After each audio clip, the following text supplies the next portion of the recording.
open it up for about 1 minute announcements, starting with Councilman Sanchez. Sir? Yes, a couple of possible updates for tonight's meeting. Hiring fair tomorrow. The San Bernardino Workforce Development will be holding a hiring event this Thursday, tomorrow morning, from 9 a.m. to 12 p.m. at America's Job Center at California, located at the Inland Center Mall, 500 Inland Center Drive, space 508. Second annual Noche de las Estrellas event on December 3rd at the Norton in Space and Language Academy. This is one of our biggest STEM and multicultural events of the year. There will be a vendor booth, student clubs, games, STEM booths, activities, prizes, foods, multicultural events, NASA scientists, guest speakers, live stream from the UNAM, the prestigious University of Mexico City, and we're hoping to hopefully working on securing a female astronaut attendance at the event. Rob will be mentioning this, but it serves us well to repeat it. The city is inviting all the residents to honor those who have served our country with a Veterans Day ceremony at 9 a.m. on Friday, November 11th at the Court Street Square. Banners recognizing our San Bernardino veterans have been posted in the downtown area.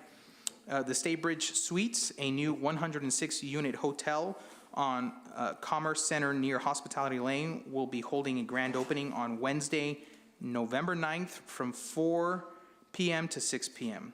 Lewis Carson Campus Center at San Bernardino Valley College, dedication this Friday at 1 p.m. San Bernardino Valley College will be rededicating the campus center in honor of Luis Carson. On November 22nd at 6 p.m., the San Bernardino Police Historical Society will be unveiling the latest addition to the Police Department Museum, a display recognizing a retired police officer, Sherry Adams, as the first African-American female San Bernardino police officer. That's it. Thank you, sir. Councilmember Barra. Thank you, Mayor. So Saturday, November 5th, there's going to be a Neighborhood Association Council President's Meeting. It's going to be held virtually. For information, please email Ms. Jeanette McKeag. I have the email here, JANETTE for Jeanette McKeag, MCKAIGCEP@gmail.com.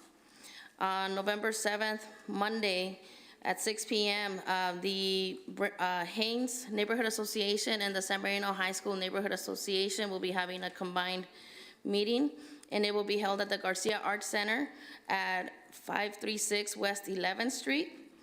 And then for Muscopiabi, they're having their next Neighborhood Association meeting on November 10th. It's a Thursday at 6:30 p.m., and this will be held at the Davidson Elementary School. The address for the school is 2844 Davidson. And then if anybody's interested in a cleanup, Dr. Nag is hosting their monthly cleanup on Saturday, November 26th at 8 a.m. For information, contact Dan at 909-883-4039. And I think I may not be here to announce it, but on November 19th, we are scheduling another cleanup along Baseline, starting from the 215 freeway, as far east as the volunteers can handle it. So if you're available and you'd like to help us with the cleanup along Baseline on November 19th, it's a Saturday, you're more than welcome to join us. It's starting at 9 a.m. Thank you. Thank you. Councilman Figueroa. Thank you, Mayor. I've attended meetings recently, and one of the topics that keeps coming up with some of the residents is that of truck routes. Thank you, Mr. City Manager, for providing this information. But just to provide the information to the public as well, is that we are, our Community Economic Development, Public Works, and San Bernardino Police Department, in partnership with our consultant, are working on that. They've shared the preliminary analysis and computer modeling for the truck routes, currently refining the information to better reflect real world scenarios. And so I just wanted to provide that information to the public. I do hope, though, that at the table we do have people who are in real world scenarios so that they can provide their input, as well as, you know, sometimes there's things that they face regularly. For example, one would be, station areas where if they're not able to park their trucks, what ends up happening is they just keep circling our streets, putting a greater impact on our streets and our environment as well. So I would hope that there are people in those real-world scenarios at the table providing information in addition to the truck routes. And that's pretty much it. Thank you, Mayor. Thank you. Councilman Charette. Thank you. Just two announcements. They're both related. On Monday, November 7th at 6 p.m., the school district will host a fentanyl awareness town hall meeting.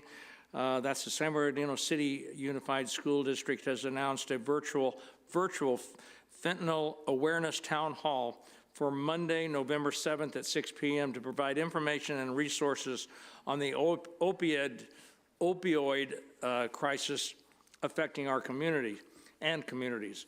The event will feature speaker Steve Filson from the national nonprofit Victims of Illicit Drugs, better known as, or the acronym is VOID, and Sergeant David Salger with the San Bernardino County Sheriff's Department, and they'll be covering a variety of topics such as where to get help, what to be looking for, various things. It's a very important issue that we and the state and the country are dealing with, this illegal fentanyl that's coming across our border. And then this came to me late, just a few minutes ago, but Steve Filson, again, he's a former San Bernardino police sergeant, retired. He will be speaking again, I guess the next morning, at the Business Watch meeting Tuesday, November 8th at 10 a.m. in the morning, and that's at the Arrowhead Event Center, 180 South Arrowhead Avenue. And again, I'm just going to stay on this. It's just it's a crisis that we're dealing with, and I'm going to keep announcing it until we can clean up this fentanyl problem. It'll be a long time, and so I plan to be here a long time. Thank you. Thank you. At this time, I want to highlight the wonderful work of our San Bernardino City Parks Department. I want to encourage members of the public to visit the Parks website. It's www.sbcity.org/parks. There you'll find a Miracle on Court Street, December 1st through 21st. We have exciting events planned for our community. I want to encourage the members of our public and our businesses to please support this venture and this opportunity. There's extensive information here. I won't read it all. We have an ice skating rink, and that is planned, and we're excited about that. It's a $5 per person per 30-minute session. Ice skating rink December 1st through December 20th. Also, don't forget, we have a tree lighting ceremony December 1st at the City Hall fountain. More information can be found on the website, and I want to encourage you, please, as we prepare for the festivities of the holiday season, do not drink and drive. Keep our city streets safe, our highways safe, and come be part of Miracle on Court Street. Councilman Reynoso, sir. Thank you. I want to start with the Blair Park Fitness grand opening. Liddy, that is the 9th at 5, right? At 3:30, I'm sorry. 3:30 p.m. at Blair Park. I grew up at that park. It's awesome. Wanted to say Feliz Dia de los Muertos. Today is a day to honor the dead. Had some grape juice in honor of my father and little things like that. So I hope you take the time to remember. Yeah, my dad loved grape juice. Time to honor your ancestors, for sure.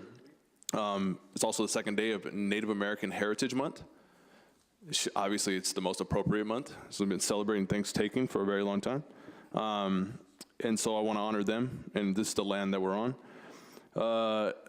The beautification of the breezeway is something to be highlighted. It's on our consent calendar, but there's been a lot of money we received in a clean grant program, over $700,000, and we're going to allocate about $127 to the Arts Connection, which I know is a very tried and true organization who's very tapped in right here in the breezeway on 4th Street and downtown alley. So expect to see that come to life. Spiker Skate Park, finally on the agenda to approve the design. Yes. Long time coming, but our skaters are being cared for. And then lastly, I want to end on the most important note, is that the election is next Tuesday, You can vote at any time at the Registrar of Voters on Rialto Ave here in the city. If you're not comfortable putting your mail-in ballot, in California, we all receive a mail-in ballot now. If you're not comfortable putting it back in your mailbox to mail out, you can go to a drop box. I know in the 5th Ward, the one that I'm most familiar with, I drive up the loop at the top of Cal State San Bernardino. When you get to the very top of that curve, on the left side is a little ballot box. Those are secure. Your vote will not be lost, and I know there's a lot of trust and maybe mistrust around your ballot getting there, but this is the only voice where we really see how people think collectively. When you see those numbers come back, yeah, it could be low voter turnout, whatever. People who don't vote have voted in opposition, et cetera. So take this opportunity, exercise your right.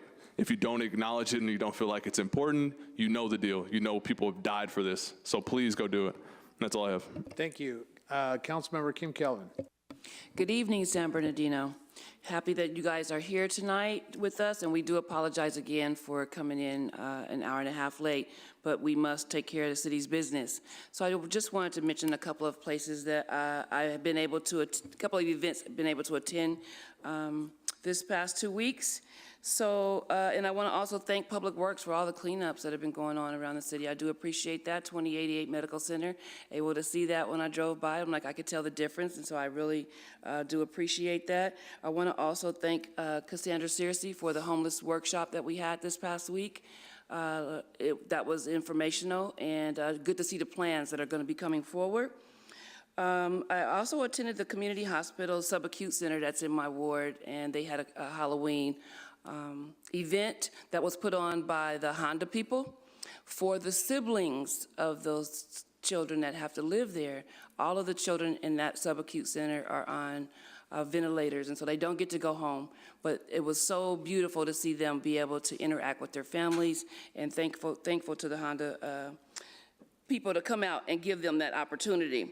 Did host a small business meeting in our community for the nonprofits regarding the grants and the small businesses. Enormous opportunity. You want to definitely make sure. I saw that there was 165 applications that's been received. I was told 183. So nevertheless, please hurry up because the deadline is closing for nonprofits in November and then December for our small businesses. This is an opportunity for us to give back, and we're using ARPA funds, American Rescue Plan Act funds for this opportunity. We know how tough it has been through the COVID for our small businesses.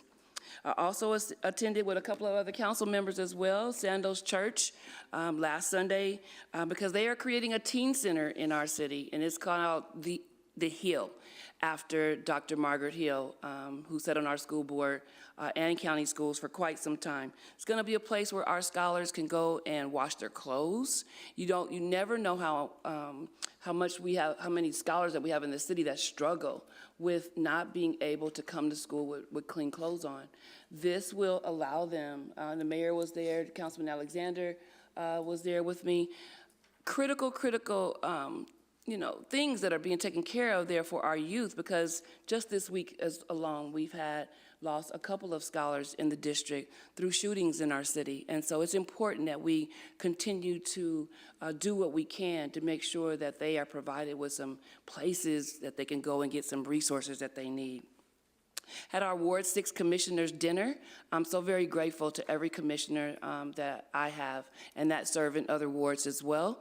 And that's why we do have, you'll see on the agenda, items to be brought forward that we contemplate, seriously look into providing a stipend for our commissioners who have to do some of the same work that we do as well, and we need them on our team. I also attended Elks Lodge, had a casino night, and I want to thank my constituent Guillermo Guerrero, who invited me. It was fun, and casino night, all of the profits that they received that night will be going to the Western Regionals field, and that's important too, that we continue to serve them. And then I also attended the New Hope Missionary Baptist Church. They had a resource fair this past Saturday that was definitely a resource that was for all community members, and so I'm grateful to every organization that is always trying to put forth something forward to provide resources for our community. I also want to remind everybody to please get out and vote. Exercise your right. Know that this is how we create change in the city as well. Get to the ballot box on Tuesday. Thank you very much. Thank you, Councilmember. Councilmember Alexander, sir. Thank you, Mr. Mayor. I appreciate it. Ladies and gentlemen, I just want to remind you that it is there's a lot of months. We have months for everything. We have months for people who wear glasses. We have months for all sorts of weird stuff. Left-handed folk, we got months. It's Pancreatic Cancer Month, and not to get personal, and I don't usually get personal, but my mom died of pancreatic cancer, and pancreatic cancer is the most nastiest, debilitating cancer there is. It's ugly, and I don't know what to. I don't even know what to say about that. Just other than just if you're dealing with something like that, my prayers are with you, because it's just be comfortable to somebody. Say a prayer, go by, give them some. It's just, pancreatic cancer is just brutal. It's the worst form. So help somebody if you know them that are having that particular issue, their family. That's it for that. On something else, Mr. Mayor, last week we forgot to close the meeting in honor of Chief Ben Gonzalez. So if we can. My apologies, and Mr. Penman, you brought that to our attention, and I apologize. We'll do so tonight. So on that, on 20th, on a lighter note, I attended the graduation of Emprendedoras, the graduation of 5 new businesses, small businesses in the city of San Bernardino. They are going to do a great job. There's various types of businesses, from anywhere from flower shops to realtors. They are all learning how to do great programs. I was at the graduation.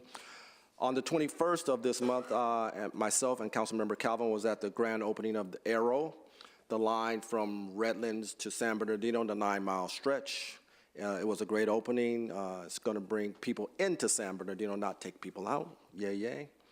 On Halloween, the 7th Ward had its trunk or treat. We came out there and rocked it at Arrowhead Country Club. We served about 1,000 kids. We ran out of candy in about, about an hour and a half in. We ran out of candy. We were doing all sorts. So I want to thank the fire department, the police. We ran out of candy, so the police department made a run to go get us some more candy. That's how many kids we ran through the trunk or treat. So yeah, that's right. I appreciate all those. I appreciate the Arrowhead Country Club for letting us use their parking lot to get those kids off the street, because where it is, there are no sidewalks, so we try to get them all off. So I appreciate everybody that came out. We had some person that came from Hesperia, honest to God. I said, where are you from? She said, Hesperia. I'm like, okay, trunk or treat, next year. I attended the Dia de los Muertos. Did I pronounce that right? Close? Close. Talk to me later. I take all. What? The Day of the Dead. Well, I try to do my Spanish thing, okay? Don't get mad at me. We had one in the 7th Ward on 27th and D. Karen Suarez and Uplift and Parks and Recs and everybody that was involved in that was out there. Fire department again was out there. It was a great time by all. They did some traditional dancing. They told the story of why we do what we do. I said we, didn't I? It could be we. We'll do what we do. It was a really nice time, and I appreciate it. Moving forward, on November 10th, NENA, the North End Neighborhood Association, will have its neighborhood meeting. That's my neighborhood association. And we'll be having it at Arrowhead Country Club at 7 o'clock. Arrowhead Country Club at 7 o'clock, NENA. Also, on November 11th is Veterans Day, so happy to all my fellow veterans. Congratulations to all you guys. And no, I did not forget my fellow Marines. November 10th is the 247th birthday of the Marine Corps, and I look real good for that old. It's our 247th birthday for the Marine Corps. So to all my fellow Marines out there, happy birthday. On November 11th, the IE Veterans Stand Down Committee is having its 14th annual Veterans Day and Marine Corps birthday. I'll be going there. It's going to be at the Villas of San Bernardino. That's 2985 North G Street. 2985 North G Street. The Villas of San Bernardino. They're going to have their birthday party. And Mr. Mayor, that's all I have. Thank you very much. Thank you, sir. Thank you very much. Thank you, council. What tremendous report. And I want to compliment the very good work of our city manager on your city manager report. That was exciting to hear. A lot of good, exciting things happening in our city, and we appreciate it. At this time, we will open it up to public comments. No, hold on. Presentations. We are moving on. We've already recognized them. Edwin Johnson, I would just want to read into the record. On behalf of the City of San Bernardino Records Enrichment Program for Festival, Mr. Johnson, thank you for your community service to our city, and we thank you and your members as you're awarded here and recognized tonight. Moving on to, yes, let's give them a round of applause. Let's move on to our public comments. We have 13 speakers tonight, and we will open up both lecterns. When I read your name, please stand at the bullpen ready for your turn, your opportunity. We have several individuals. Mike Hartley, are you here, sir? I don't see you. Mike, moving on. John Hillman. John, I see you. You're up. Julie Quesada. Julie, are you here? Julie? Julie? Steve Mitchell? You're first. All right. John, you're up. Mr. Hillman. Followed by Steve Mitchell, Lisa Lamb, and Thelma Thomas. If you've heard your name, please stand on the walls for us and get ready to go. Mr. Hillman. We on? Okay. I'll try and make this as quickly as possible. I'm not going to need 3 minutes, but mainly, first of all, for the city manager, I don't feel that we are advertising or publicizing San Bernardino and the quality that we have as far as a potential, for this city.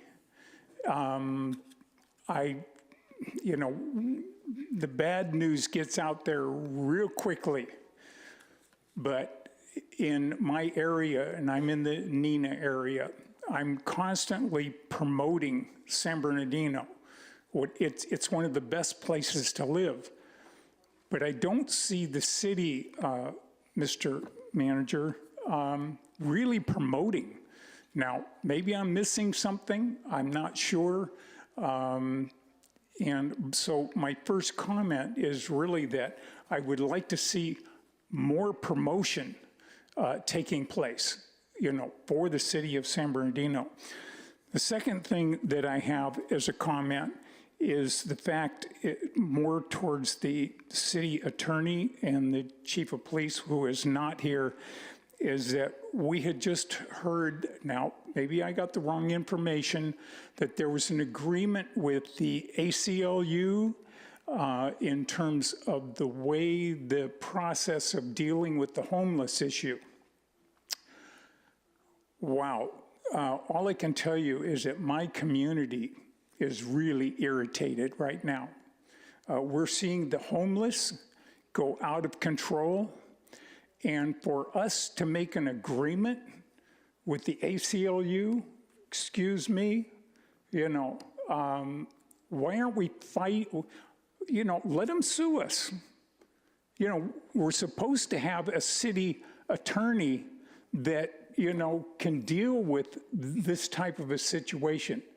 But I want to tell you that whatever that agreement is, and maybe it was told to me in the wrong way, but all I know is that right now, this homeless issue there off of 30th is horrible. It is absolutely a disgrace. And when we have heard that we have made an agreement with the ACLU, we're left with emotions that are not good. They're really bad, So that's my comment, and thank you for this time. Thank you. Steve Mitchell? Lisa Lamb, Thelma Thomas, Douglas Hauser, Janice Hauser, Celeste Williams. Sir? Good evening. Thank you guys for having me. I was liking some of the slideshows of the cleanup. I live in an area where you guys have allowed the buildings to start taking over.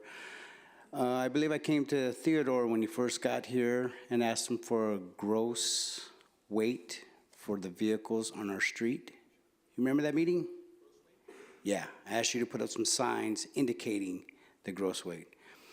But we've moved forward now, and obviously you're not in my ward no more. It's moved over to Juan, so I didn't get too friendly. I kind of just let it go, but as you know, most people are talking about it now that they're out of control. The trucks are out of control. When you get 6 to 7, 8 just parking in the middle of your street with their flashers on, with reefers. I don't know if you guys know what reefers are, but they turn the reefer on, it's on for 24 hours or whatever. They're illegally storing product that should be properly stored. You got homeless and you got land that's being developed, but you got vacant houses on there.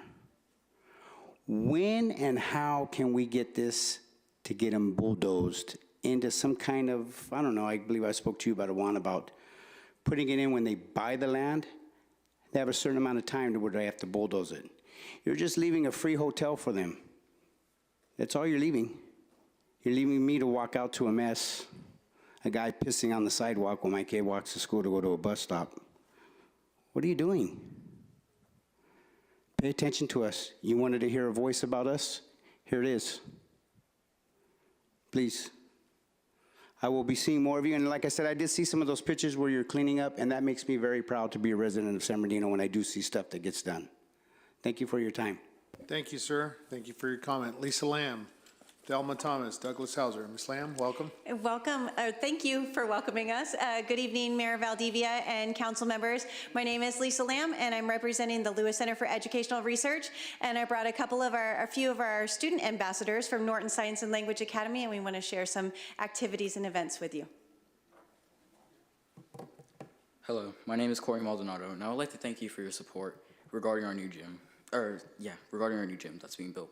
It will be done by April. It cost us $5.5 million. And we would like to show you guys how the money was spent and how great it looks. So we want you guys to come on over. Thank you.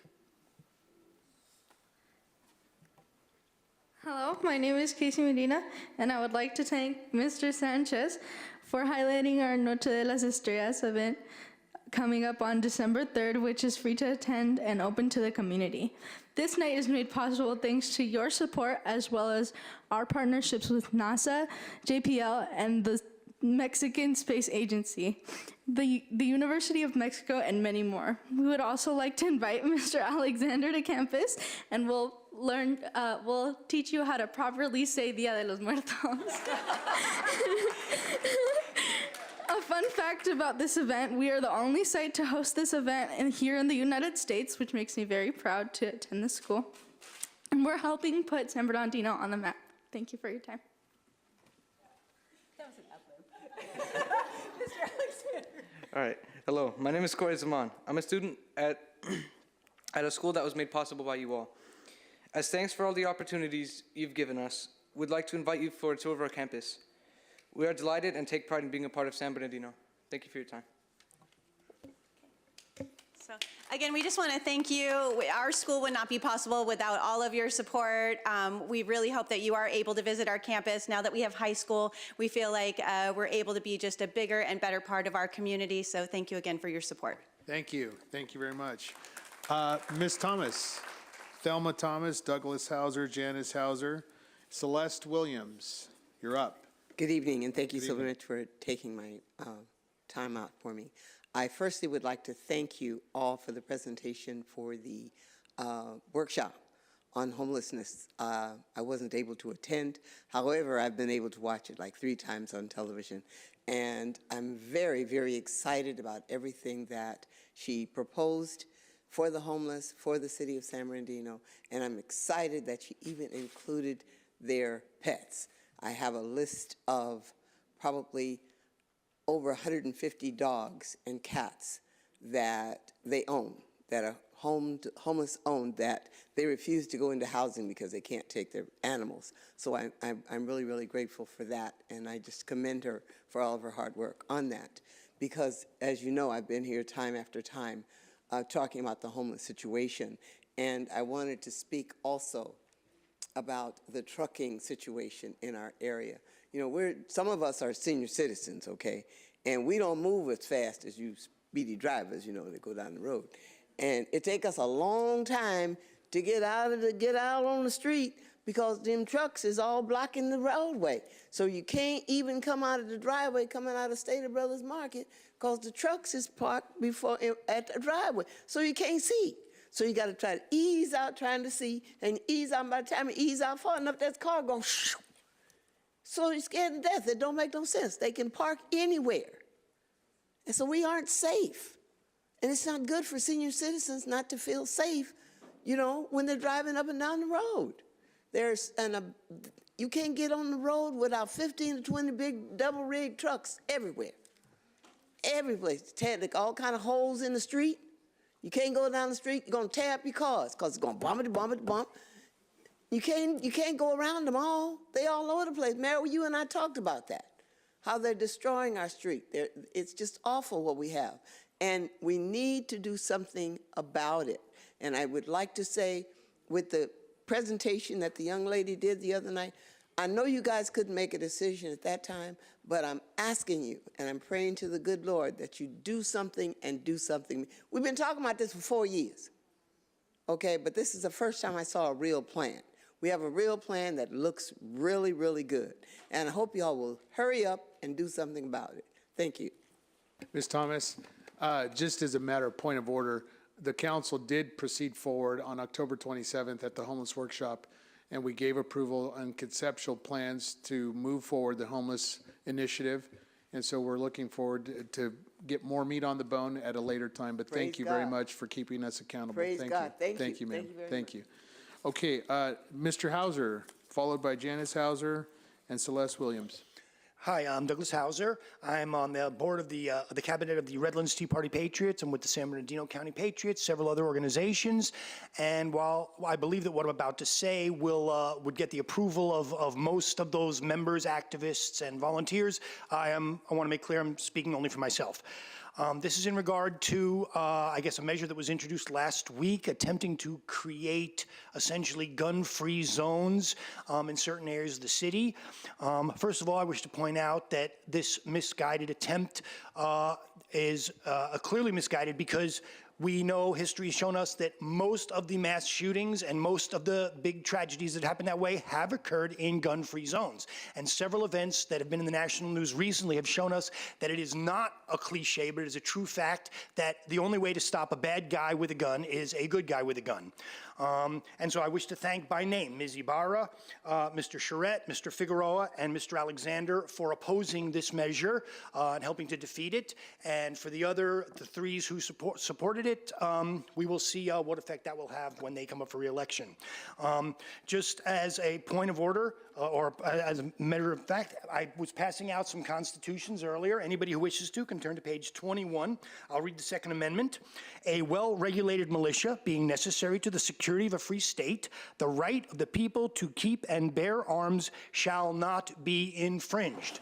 To any of the members of the council who do not understand the phrase shall not be infringed, I'd be glad to explain it to them, but I'm sure they understand that what they did was actually unconstitutional. And while we all understand that people with severe mental problems, people who have committed crimes, felonies in the past, can be denied certain rights, for people who have been properly vetted, who have not done, things incorrect in the past, and who have obtained legally their concealed carry permits, such a measure outlawing their right to protect themselves, to defend themselves, and to defend others around them, clearly unconstitutional. And so I hope in the future you'll take into account the Constitution of the United States. That's about it. Thanks very much. Thank you, sir. Ms. Hauser, Janice Hauser, welcome.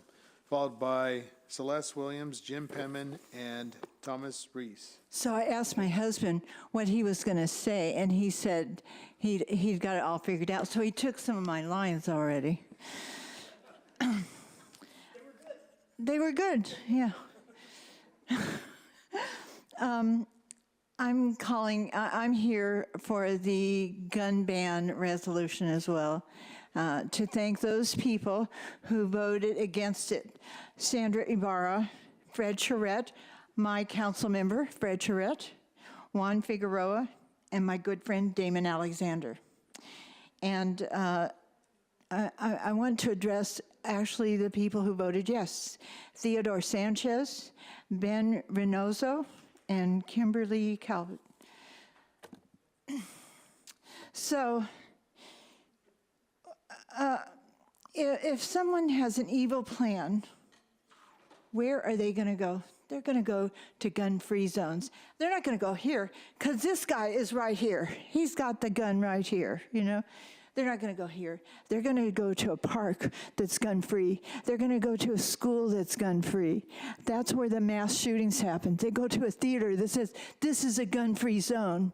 Better that we have someone with a concealed carry permit who's already been vetted, and we know that they're good guys or good girls, and we know that they're not felons, they're not, domestic violence accuser. They're good people that will stand when needed. Now, I'll tell you, Doug and I go to the Tea Party meetings. We're involved in that. There are 200 people at that meeting, and I'd be willing to bet at least a third of those people are concealed carry, and there's nobody's going to shoot anybody there because they'll be dead in 1 second. Same thing, we go to the Victorville gun shows. We go to the gun shows here in San Bernardino. There's nobody going to go and mass shoot up those places, And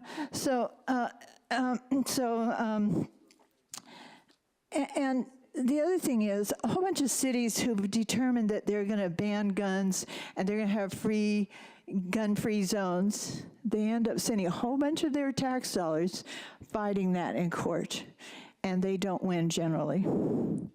The other thing, most of the people who have concealed carry permits are women who live alone. And with the rising crime rates right now, to tell them that they cannot get a concealed weapons permit is, I think it borders on some kind of evil. But the constitutional rights to bear arms is not for hunting, and it really isn't to protect you against criminals. It's to fight off the possibility of an oppressive government. Thank you very much. I'll tell you, left or right, Ma'am, your time is expired. you got to worry about oppressive governments. Thank you. Thank you for coming out this evening. Next, we have Celeste Williams, followed by Jim Penman and Thomas Reese. Celeste Williams. Thomas Reese.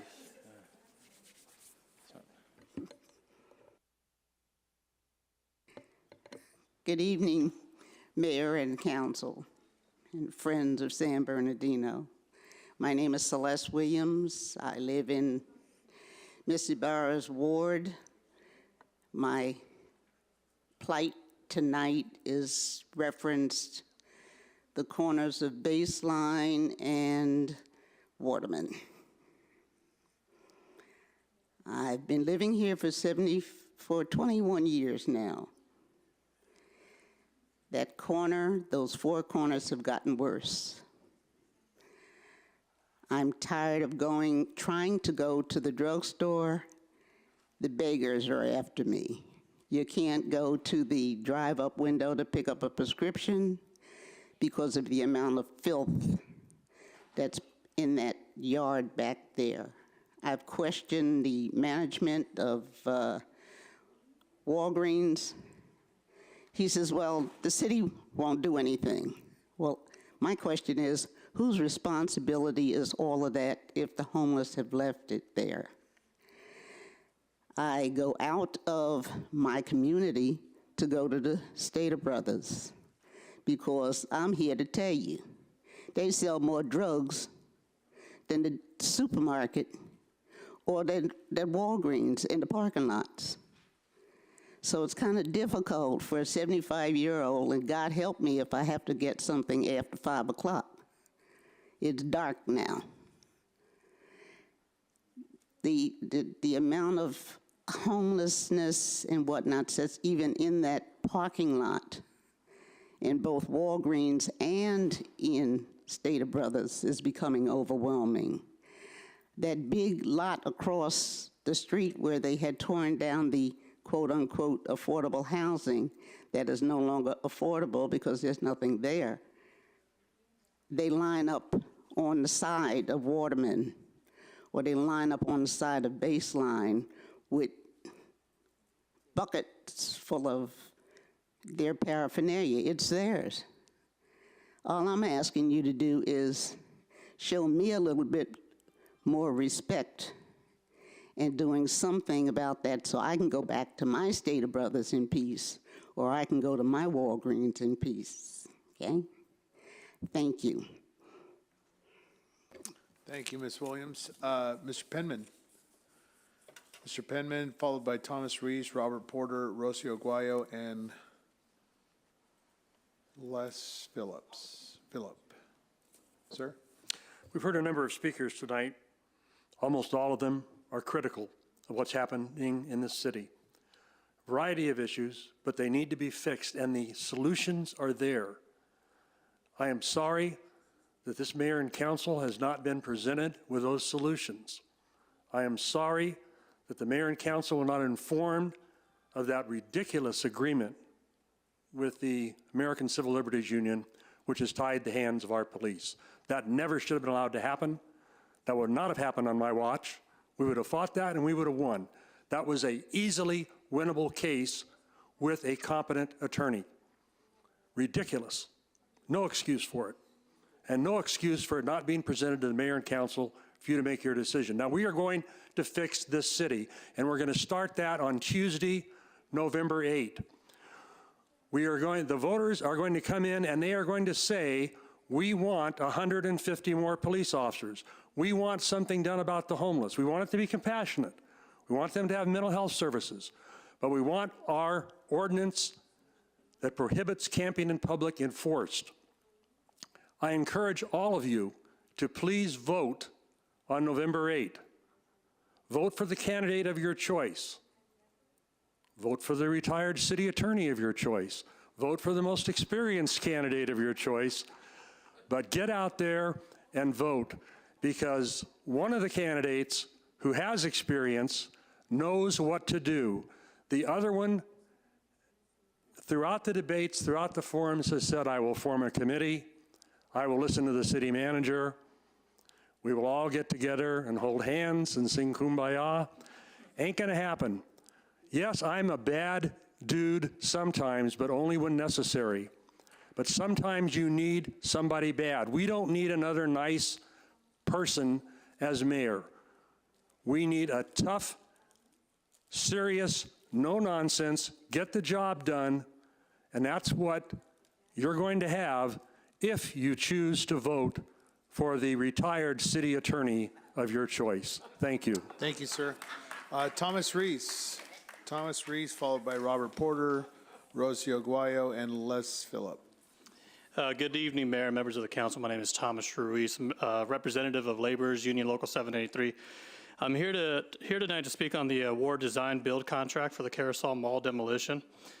We understand and fully agree that the Carousel Mall should be torn down, but what we don't want to do is end one problem and create another.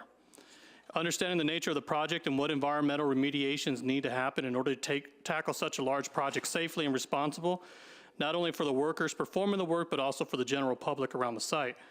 From your staff report, it stated that the mall opened in 1972, which means construction took place late 70s, which during that time there was a lot of asbestos-containing building materials were heavily used. For example, paint, fireproofing, flooring tiles, roofing tiles, pipe, etc. So there's no doubt that I believe that this project contains asbestos. If not cleaned or mitigated by a skilled, trained, certified asbestos worker, this could potentially expose workers and the general public to hazardous material that would eventually kill them. It might not happen today or 10 years from now, but asbestos, if inhaled, will be lodged in the lungs like a fishing hook that would begin to harden the lung to where the infected person can no longer breathe. I know this firsthand because my uncle, a construction worker who was exposed to asbestos by an unresponsible contractor, died of mesothelioma in 2010. We know that this entire project is exposed to asbestos because the homeless have been deconstructing the site for some time now, removing materials like fireproofing and ceiling tiles to get to the valuable metals from the property. AQMD Procedure 5 requires that the whole site be treated as a hot site when it's exposed to asbestos, meaning that all the material inside the facility must be treated during demolition. Using the correct responsible methods of demolition of this site will undoubtedly be more expensive, which is why I have concern that this project cannot be done safely at the proposed award amount. I have searched for the bid documents for the project to determine if Resource Environmental is truly the lowest and most responsible bidder for the project. They are probably the lowest cost, but that doesn't make them the most responsible. After speaking with industry experts, I was told that the cost for the asbestos abatement alone is more than the proposed award amount.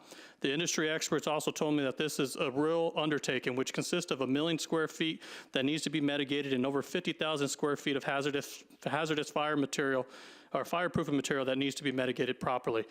I did not come here to badmouth Resource Environmental. I come here just to make sure that the council is aware that if moving forward with the award, there's potential liabilities associated.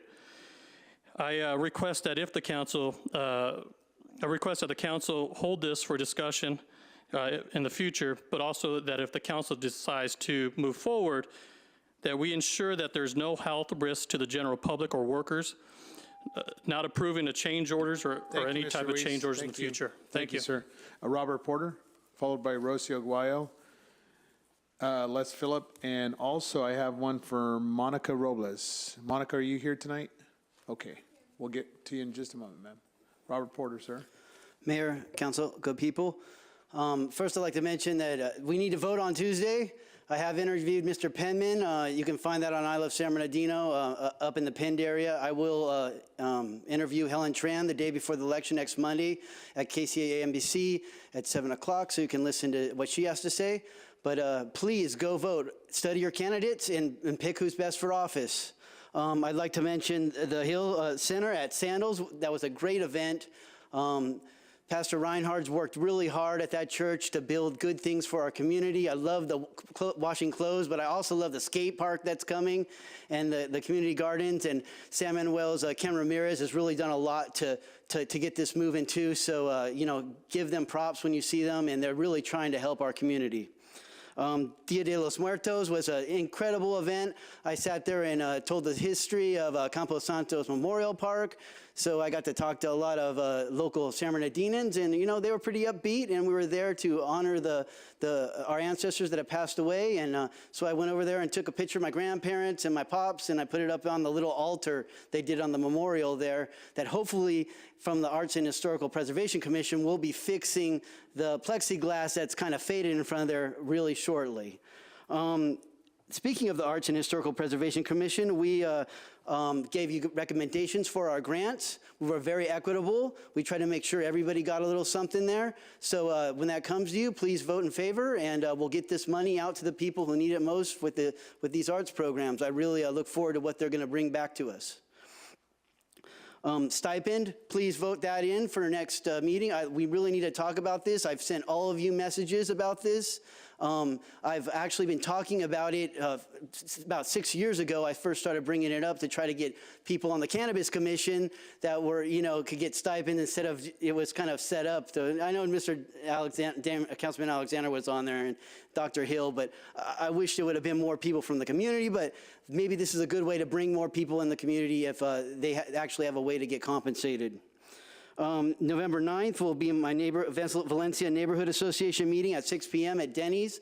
And if you want to go to that and come find out what's going on in our neighborhood association or in our neighborhood, come on down. You're invited, Mr. Alexander and Councilwoman Ibarra. It's a joint meeting for the Paris Hill and Valencia. So come on, welcome all, and come eat some Denny's with us and talk some city talk. And my last thing is about trash. I'd like to kind of challenge you all to, if you see trash in a parking lot, especially Home Depot or Walgreens or whatever, please speak with the manager. They'll listen to you. Say something to them. Say, hey, this looks like a dump here. And I bet you they clean it up. No, you didn't. Thank you very much. Thank you. Les Phillip.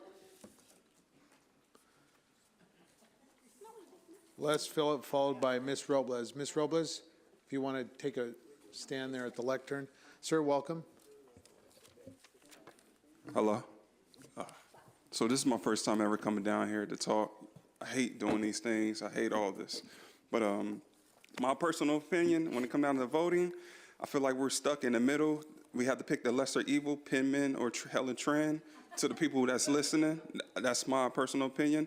Because Mr. Penman was the attorney of the guy who owned the land that brought in the Dollar General in the 7th Ward. And for us to want to help our people mentally and physically, we can't feed our people snacks and pop and soda. We have to feed them healthy food. So I wish it was something else besides Dollar General, but it's already there, so I can't complain. But my main thing that I wanted to see is, can we notify people further than it's 1,000 feet now. Can we notify people further than that? Because when crack came to our community, it affected everybody. So, let's let everybody know what's going on in our community when it comes down to a new business coming in our community. Because Dollar General is going to bring, my personal opinion, is just going to bring more crime rate. The crime rate is going to go up higher. One person, the liquor store clerk got killed across the street from the Dollar General. 4 people got wounded, and 1 person got shot at the bar next to it. And now Dollar General wants to have a beer and wine license now. And people didn't even, a few people got notified about that, but not everybody in the 7th Ward got notified. It's not even posted on the Facebook county website, But that's all I wanted to say. Thank you. Thank you, sir. Ms. Robles. Good evening, Mayor, City Council members. My name is Monica Robles. I'm the author and instructor of the Emprendedores program and the founder and president of the Asociación de Emprendedores, a nonprofit organization that provides the services to the counties of San Bernardino, Riverside, Orange, and Los Angeles. I am also the co-chair for Uplift San Bernardino, a small business resource group, and I've been working as a volunteer since March 2020. I'm here today to express my deepest gratitude to the City of San Bernardino, California, the new and previous staff, and the Mayor, John Valdivia, because it was in this city that we received our first ever grant for the Asociación de Emprendedores. You have participated in a lot of graduations, as well as Ms. Councilmember Alexander and Mrs. Councilmember Kim. I want to be grateful for your constant support through the 2020-2021 and 2021-2022 CDBG grant. This was, like I said, the first city that gave us a grant. We were a small nonprofit, and the City of San Bernardino and the council members have always participated on more than 14 graduations. We have graduated more than 113 people since 2020, and there is a story to all of that I want to share a little bit. It has been, in 2019, a regional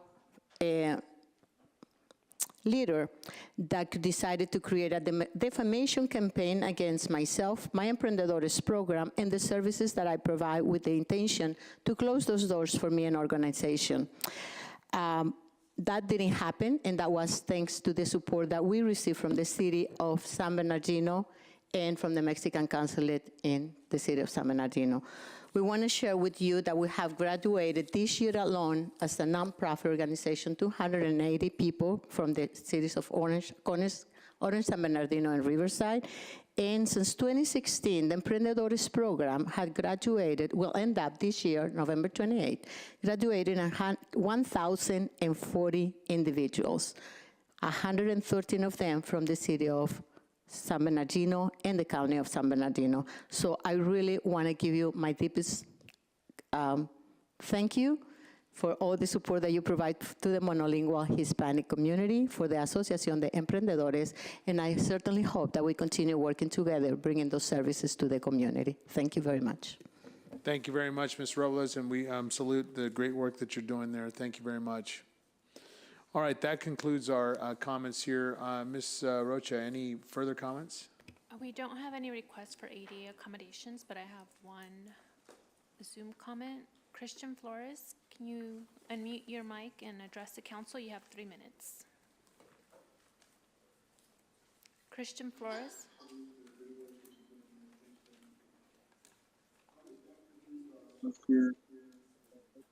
Christian, you sound muffled. Am I muffled or? It's better now, thank you. Okay.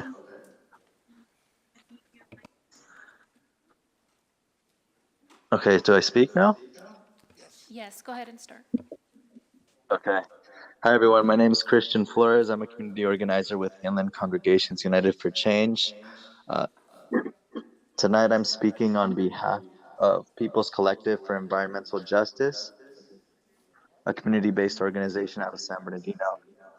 Concerned with the recommendation by staff for agenda item number 2, demolition of the Carousel Mall, we do not believe that this project should be CEQA exempt. CEQA is a tool used to not only create transparency about the potential impacts that a development, or in this case, a demolition, would cause, but it also requires the city and developer to state the mitigation measures they would take in order to reduce the impacts of the project. It is well documented by the city that there is potential toxic contaminants, water and soil at the Carousel Mall site, in addition to other contaminants. Moving forward with the demolition project without an environmental analysis would be harmful and irresponsible to this site, well, to the environment and to the people that live and work close by the site. We believe that the city should not consider this project CEQA exempt and move forward with CEQA analysis is before making decisions on the future of the demolition.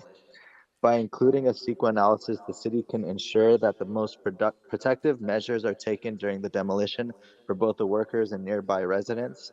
We would like to continue discussing this topic with the staff. Please keep us involved in any relevant correspondence, listserv, etc. And this is from our community partners at People's Collective for Environmental Justice. I'm just here to support because I know this is a really important project for everybody in the city, and we don't want to make sure more people get harmed as a result of any process or any step of the process. Thank you for your time.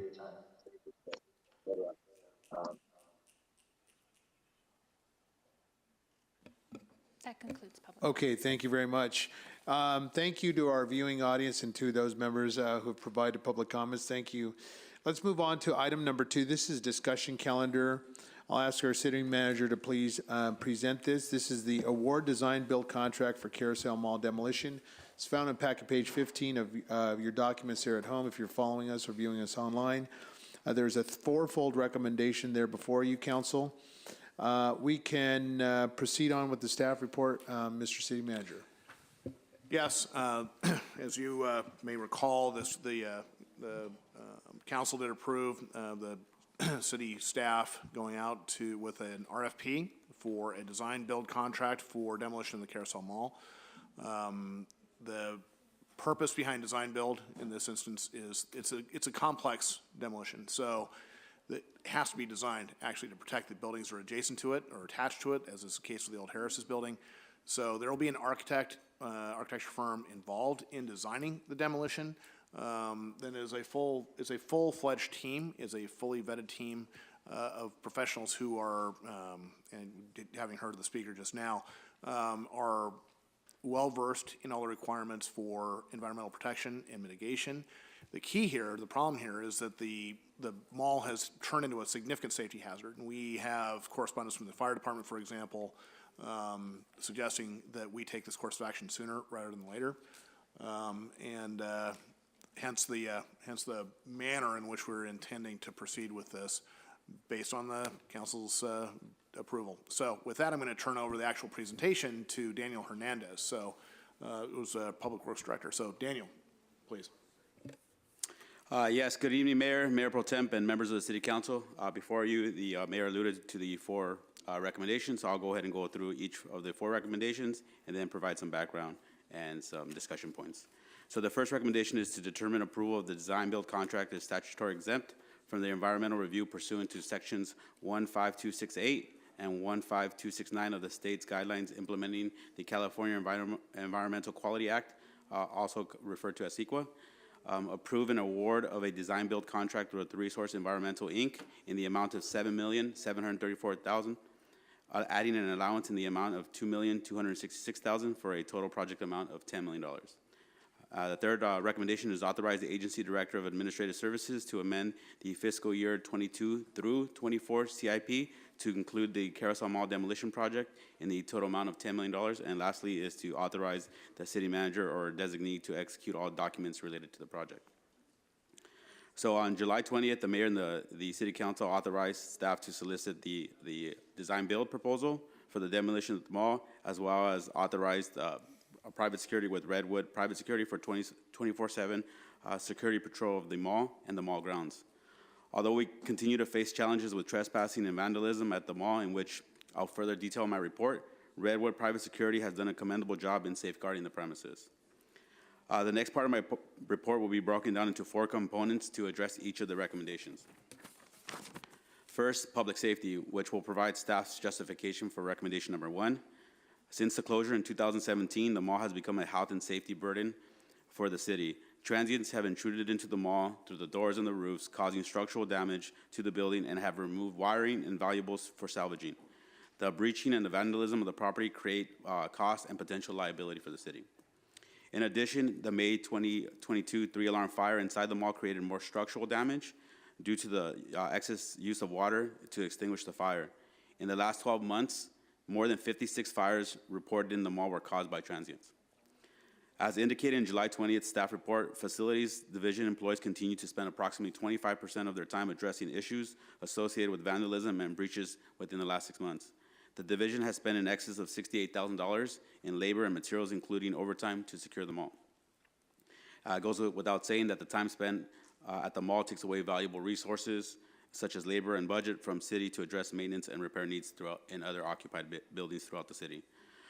Furthermore, the table that was provided in the staff report by the San Bernardino County Fire Department and the San Bernardino Police Department, respectively, each show that the service calls have increased year over year.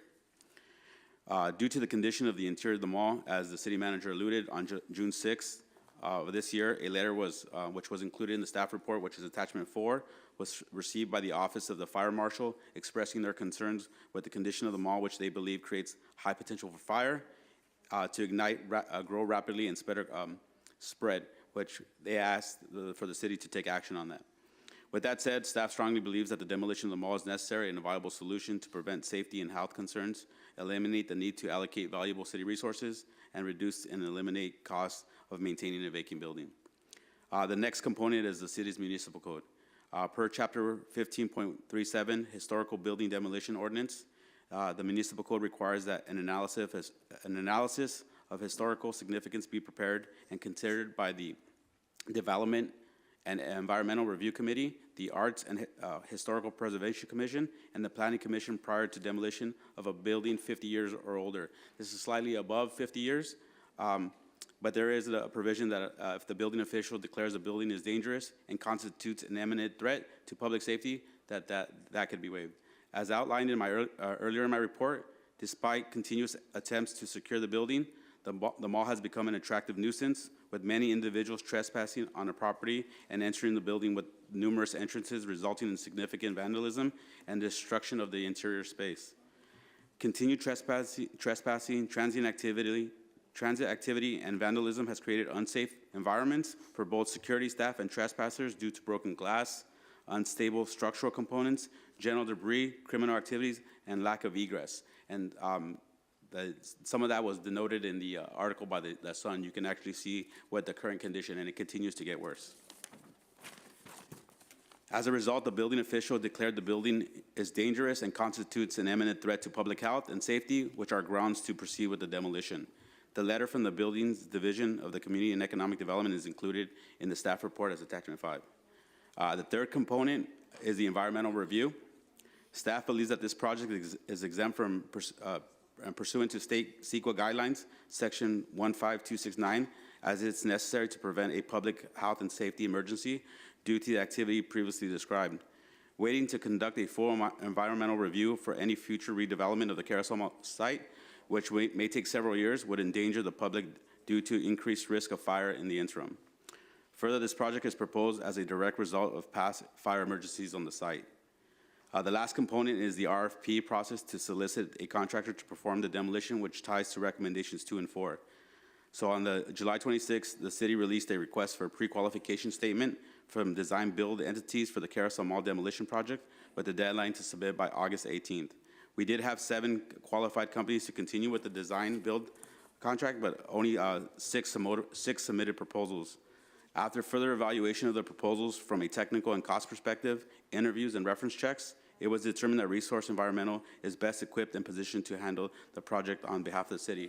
Although this is not noted in the staff report, Resource actually, on their own dollar, did some testing to address some of the, they're fully aware of the abatement that needs to go on to kind of address one of the speaker's comments.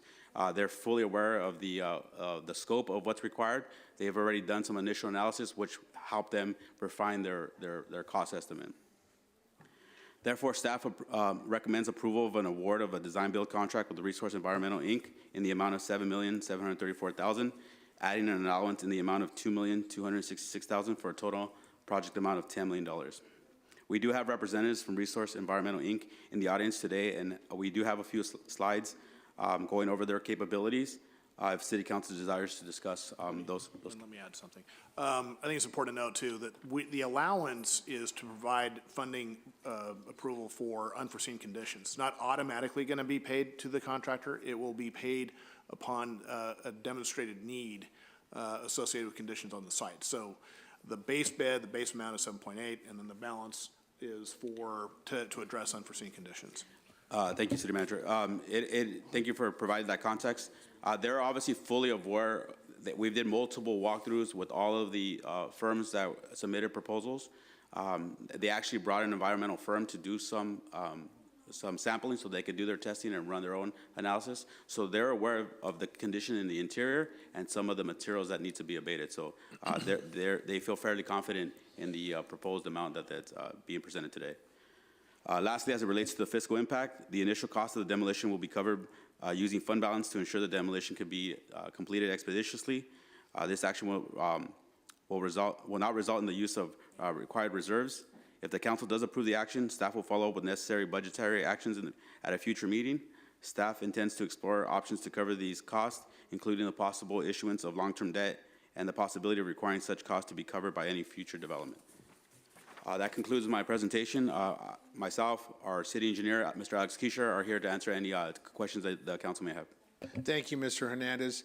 I want to reassure before we get in council member comments, the Carousel Mall has been in existence for almost 50 years, and while I really appreciate and grew up at Carousel Mall, Central City Mall as a kid, I understand that we all have a vested interest in seeing not just the historical aspects, but the future growth of our community. I think this is a very important project here before the council. We have already seen the tantamount effects of the neglect in not securing the property. We've done some good work in the last 6 months, and in fact, the last 90 days to secure it and add more security. So I want to see where the council is, but I think we have taken procedural step-at-it moves to come this far. It's a very important decision here before our council. I want to encourage the council, please, let's be open to the staff's recommendation. There is a fourfold recommendation to approve this. My question to you, Mr. Hernandez, Mr. Field, why the $2.6 million allowance, and where's the need? Because normal standard operating is about a 10% contingency. Can you provide some explanation to the council? This is, again, well, it's a very complex project, and there is the potential to find things underground, for example, that we don't know about yet. So we wanted to provide enough funding up front that we didn't have to come back to the council and asking for, additional funding over and above what would be a typical contingency fund, yes, of 10%.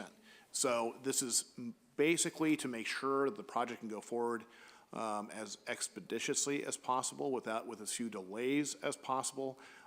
If we ran over contingency, then we'd have to be coming back, and there would be potentially a delay in the project. So we thought this was prudent, keeping in mind, too, that our estimate was that the project was going to be $10 million.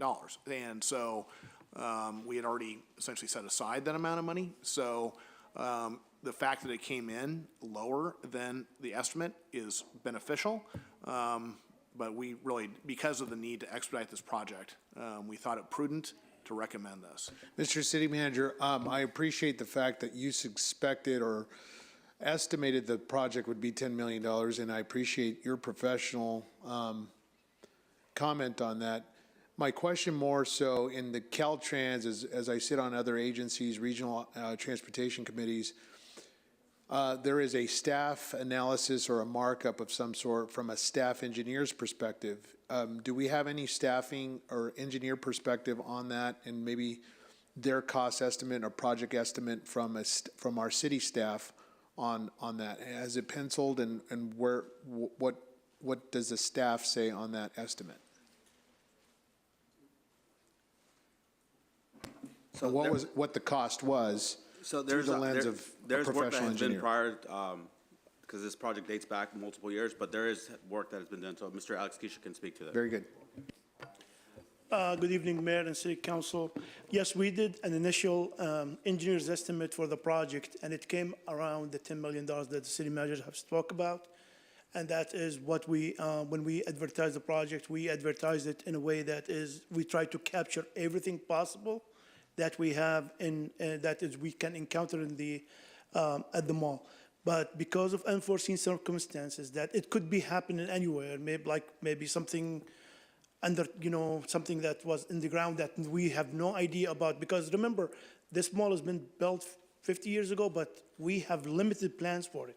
We looked for any plans that we might have so we can know or understand exactly the severity of it, but we could not find any. So we ask for the allowance just in case if it finds something, it can address that then. We don't have to come back to you and ask you for more money. And it's your professional advice and experience that suggests it's about a $7 million project with a contingency overrun of about 2.2. It's 7.8 million, that is the about, and then 2.2 for the extra contingency, yes. For a total of 10. Allowance, sorry, allowance. Allowance. We call it allowance, not contingency. yeah. Allowance. Okay, very good. Okay, we'll open it up to council members. Councilmember Calvin, followed by Councilmember Reynoso. Thank you, Mr. Hernandez, for your report, and Mr. Keisha. I'm quite concerned. This project, we all know that the mall needs to be demolished. What we don't know is what a secret report says. We don't know what any other environmental reports might say. And those reports were supposed to come before the ad hoc committee quite some time ago. We've been waiting on those for a very long time. I can in clear conscience believe that somehow or another, where a vehicle repair shop, Montgomery Ward's, Sears, all of those places that was providing automobile repairs, we know what's underground. We believe we know what's underground. We know what type of businesses those were there. We have a responsibility to be able to look at that documentation before, in order to let the community know that this demolition is not going to be harming everybody else around in the community. It's just the right thing to do. I am going to make a motion that this be brought back before us. We need the reports, even the reports that you're speaking of that you do have, but they're not included in the backup. They need to be here. I believe that everybody that has been working with the downtown redevelopment project understands and clearly knows that those reports should have been before us. Thank you. Councilman Reynoso? Thank you. I echo my colleague's sentiments fully, and it sounded like you even admitted, all of you, the 2.2 million to need that because of a possible, like what's underneath, but it's CEQA exempt. We're not fools. I think that all of us up here agree we do need to do something about it. I read Mr. Allen's firsthand account on the inside, very detailed, appreciate that. But we all had an idea that it needs to go. But as I'm coming to this meeting, I'm thinking, first off, obviously, if we've got no plan for what the redevelopment will actually be, what does that mean for a San Bernardino resident be rolling past and see this massive void? Usually when you have demolition, you have construction within a certain amount of time. It's no secret we're not in a good place with the redevelopment, period. And so this is premature, feels half-cocked. And also, I want to hear you stay on the record, expand, city manager, if this is your plan, $10 million that's needed and 7.8 if we pay that out to somebody, tell me how we're going to get that back, guaranteed. Who's going to buy that? No one's going to buy this property knowing that there's 7.8 million in the hole. Mr. Reynoso, you posed a question to Sure. the city manager. Good. Mr. City Manager, can you help us understand the $10 million and how are we going to get our money back on this property? If we sell it in the current condition, that means whoever would buy it would have to do the demolition of the mall. So there's an automatic, no matter who does it, there's automatically, the project itself is $10 million in the hole. The difference here is, though, that first of all, they won't lose the time. Whoever buys it will not lose the time associated with demolition. It is a complex demolition. So that by itself accelerates the project to a degree, and the sales price will be such that it'll reflect a developable site, whereas we do not have a developable site today and haven't had. That's why, 2 years ago, I tried to bring this forward for the same reason, because I think it's important for two reasons. First of all, it shows progress. It's funny, but demolition here sometimes represents progress. Look at Scottish Rite. Look at some of the other buildings we demolished. This is the biggest demolition project that we will ever do, but it makes the site developable. It also actually, frankly, makes it developable by different levels of developer. You don't have to put all your eggs in one basket with one development team. So it makes it also a more versatile site in a sense. In terms of recovering the market will tell us exactly what happens, but guaranteed if it stays there, nothing will ever happen there. So if we get rid of it, we can then sell off all or part, and we will recover.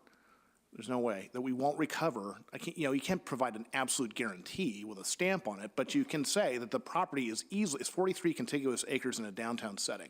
It's worth more than $10 million. So once it's demolished, it would be the city staff's recommendation and intention that the sales proceeds would go back into the same fund from which the demolition project was paid for in the first place. One other thing, by the way, CEQA. CEQA is an interesting law, but what we're really, I think, mostly concerned about here is things that are, we're concerned about toxic substances. And CEQA doesn't really speak to that so much as the more global environmental impacts. In this instance, we have done the phase one environmental study twice, and we will provide it to you. Our apologies, but it has been done.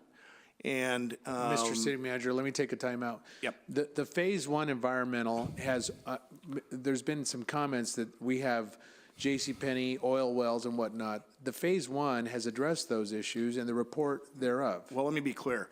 Phase one does not address anything other than identifying potential sites of contamination based on past uses of the site. Okay, a phase two and a phase three are what do the actual mitigation.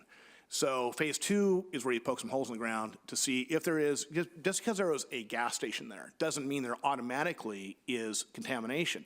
Seems likely because of the time frame in which the gas station would have been there, but you don't know for sure. So phase two, you poke a hole and see if there actually is. And we're talking 45 acres. The two potential sites are less than 5% of the 45 acres. Well, there are 14 potential sites of contamination on the overall project site. But when you calculate the entirety of it, it's minimal. That's not how this stuff works. If there's contamination, there's contamination. You have to clean it up. The cleanup would be happening through this. It will be happening through this project. The locations are known and are knowable and known, where we have to be particularly mindful of the potential for contamination. Okay, so we have a general idea of where those hotspots are, if you will. So those would be areas of particular concern, and those would be areas that would be cleaned up as part of this demolition project. Okay, Councilman Reynoso, any final comments? Mr. Charette? Thank you. The phase two then, that we've got $2.2 million. Shouldn't we be doing phase two now? Should we be poking those holes, as you call it, and knowing what's down there in those 15 or 17 areas? The demolition contractor will be responsible for doing that investigation and doing the cleanup anyway. So they'll do the phase two and phase three work. So I have a real problem. Listen, I want this thing done as much as anybody, and I understand the urgency of trying to get this thing down and get a development going. The economy is changing on us. We've lost a developer. I am really concerned that we estimated $10 million, and miraculously it came out to exactly $10 million with a contingency. And it's not really looked at as a contingency, and I've sat on some other boards too, where we talk about millions or large numbers of dollars, and there's always a 10% contingency. This one's 3 times that. And the other thing, the staff report doesn't show the other bids at all. I looked for them, they're not in there. So I don't know if there was one that was at 8 million, or if there was one that was at 28 million. I don't know anything about where the other 7 or 8 bidders are. And so I have a problem. I hate to put in the brakes on this project in any way, shape, or form.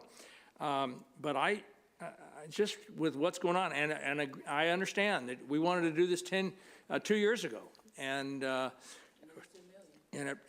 sorry? No, I just said, and it was 10 million. Well, and that's what we were kind of talking about, but we didn't get far. There were some issues with why we weren't able to go forward at that time. And it's a shame that came up, and that it was for political reasons, I believe, that we weren't able to go forward at that time. I remember you telling me about a fund in Sacramento that's called some kind of a bank that we would be able to borrow from, and then we would get the proceeds back through the sale of the thing. As much as this is creating a problem for the city with the homelessness, the potential for fires, the other areas, the cost for, I just don't think this is really ready for prime time tonight. And again, I have a real problem with saying adding an allowance of $2.2 million. Wow, that's a pretty nice allowance. And I get a contingency, but where are the other bids? And did the other bids require an allowance? What if the other bids had come in at $11 million and there was no $7 million and $11 million and up? Then where would we be? Would we be adding another $2 million to the $11 million to do the allowance? It just doesn't kind of, ring true with me based on what I'm seeing here. And I'd like to see the other bids. I'd like to know where they were. I mean, even a ballpark, what was the next lowest bid?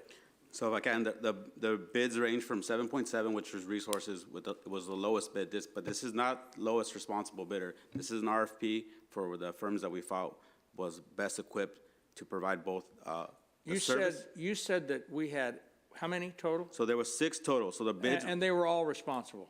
Yes, because they got pre-qualified. Because they were pre-qualified? Yes. Fine, great. So this is the lowest yes. Responsible.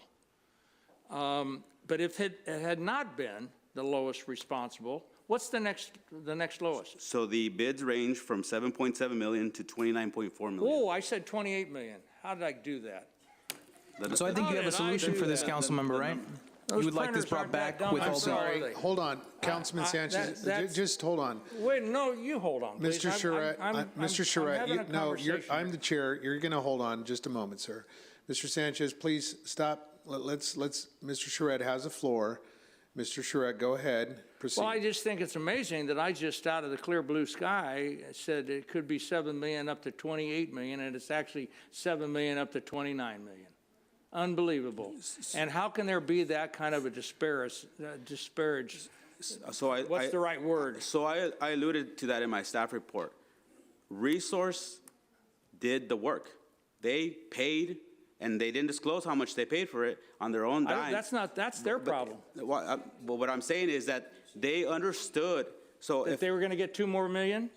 So that 2 million is not necessarily allocated to their contract. There has never in my life, and it's a pretty long one, been a government agency that had a contingency that didn't use it or come back for changes. Not, especially on, as you put it, Mr. City Manager, a very complex. And it sounds to me like it's complex if someone that's qualified puts in a bid at $29 million. With the economy going down right now, they looking for work? So we're 100. Or they're so busy, they're just going to throw a $29 million. Mr. Charette, would you allow the staff to present? You've asked some questions. I understand that, but let Mr. Hernandez Our professional What staff. was the next lowest, though? I didn't get that one. 16.3 million. 16, oh, from 7 to 16? No way. Thank you. So we conducted interviews with multiple firms, and we had them assure us of the number. You know, Resources has the capability. They've done projects of this size, ranging from $10 to $15 million. They recently shared a project that they did at Compton High School, which is a high visibility project. And we have a video, if the council desires to see it, showing their capability. They're fully aware what their number is. They're not lowballing us. They're not trying to. They've assured us that they can deliver on the city's expectation in a reasonable time frame. In my experience, limited as it is, but sitting on a number of boards that build airports and other things, I'm still struggling. Discrepancy or disparage between, you know, if these, then take out the 2 million and tell them do it. You're so good. You know, you've checked it all. You've done your testing. Do it for 7.7 million, and we'll give you a 10% contingency. But even then, I'm not comfortable with the difference between 7.7 million, let's call it $8 million, and 16 million as the next lowest, clear up to 29 million. That just, they can show me stuff all day long, and it just doesn't really work for me. Mr. Hernandez, the disparity between the $10 million, which is our staff report and recommendation of $10 million, including the allowance, would then be a $6 million variance between the next highest bidder? Is that your report? 2 million on top of the 16. Hold on, So Mr. Charette. the 2 million that we're adding for the what we're referring So to we're as the 10 allowance, million bucks, yeah. it's close to, the difference is 9+ million between the second and the first, or the ranked firms in terms of staff's ranking between the second and Resources. So it's about $9 million. The allowance is city added, not contractor requested. This is the allowance that we built into the projects. But we asked them, can you lock in this price? But they're locking in the price for what they see. And again, we're just demolishing. We're not excavating for future development. We're clearing the site. The formal sequel will be done, and as the Director of Economic Development referred to the specific plan, that's going to be wrapped up in that EIR, the whole development of the project. But this project itself will be left graded with proper drainage so that there is no runoff from the site. So it's going to be professionally done and maintained so that that first we get rid of the nuisance, but is left in a manner that still complies with all stormwater requirements, all CEQA requirements in terms of potential debris that may come off the site. So we've talked to them about how they plan to mitigate. They have a full-fledged plan that was presented to staff, which is why we feel comfortable recommending Resources. Again, my problem is with all the experience that we have, and you and the city manager and the city, Mr. Keisha, are you an engineer nowadays? Is that your title? City engineer? And that nobody, and again, miraculously, we estimated that it was going to be 10 million. We get a bid for 8 million. We add 2 million. Miraculously, it's $2 million, but the next highest bid is still $16 million. All this experience tells me, I mean, no one seemed to think that there's any problem there. This makes sense. Sure, 16 million over here, but we can get it done for 7.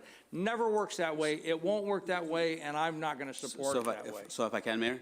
So it's important to note the second lowest proposer was going to issue credits to the city based on the hazmat reports that they do. So based on the amount of abatement that they had to do, they would issue credits to the city, which would reduce the fact that Resource on their own dime already knows the scope of the abatement is why they were able to come in so low and understand what the cost to abate it was going to be, which is why they feel comfortable. They've done projects of this magnitude, and they know what they're bidding.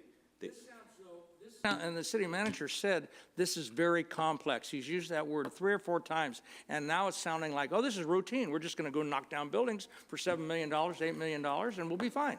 Everything will be fine. It'll be nice and clean so the developer can come in and start building. It just doesn't pass the smell test for me. Thank you, Mr. Charette. I want to add some context to what Mr. Charette had alluded to. Just in the past 30 days, I sat on a different committee, not here, elsewhere, and I'm a member of, and the Highland 210 corridor was bid by several contractors, and the lowest responsible bid was $40 million difference. $40 million difference from the next highest. So there's anomalies and aberrations. That's why we rely on staff to fetter out all these details, to provide a good staff recommendation. And we hold our staff and our city manager responsible. The scale is 7.7 to $29 million. On packet page number 4 of this, there was a detailed analysis there that the staff has provided. This is no news to us, City Council. We have launched into this effort. You've authorized this 90 days ago, so it comes to me as a surprise that we're now balking at the opportunity. And finally, the last letter has support from the San Bernardino County Fire Department and our building official as far as a health and safety matter. You know, we're not balking at we're not balking at this. We want to do it. We want to do it. It just doesn't all make sense. And the fire department cares about one thing, and that is to get rid of it. They don't care how we do it. They'd love to see us get rid of it. And so all that just doesn't pass the smell test. Thank you. Okay, thank you. Mr. Alexander, sir, you're anxious and ready. Go ahead. I was just Go ahead, tonight, and thank you. I appreciate it. Mr. Director, do we have a timeline? Once the contract is executed, they've committed to 190 days. Okay. So once we issue the okay, 100. That's it, man. That's it. I'll leave it there. And I am too disheartened that we don't have all the bids like usually in our backup package. So in the future, please do that. And on this page, on packet page 2, it says allowances, $100,000. What is that?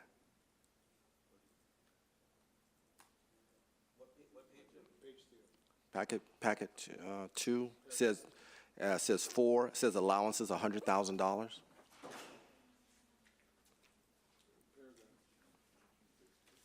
says cost proposal budget. It breaks it down. Not the staff report, of No. the documents provided. Attachment backup. 3 in the backup, number 2, page number 21. Cost proposal budget.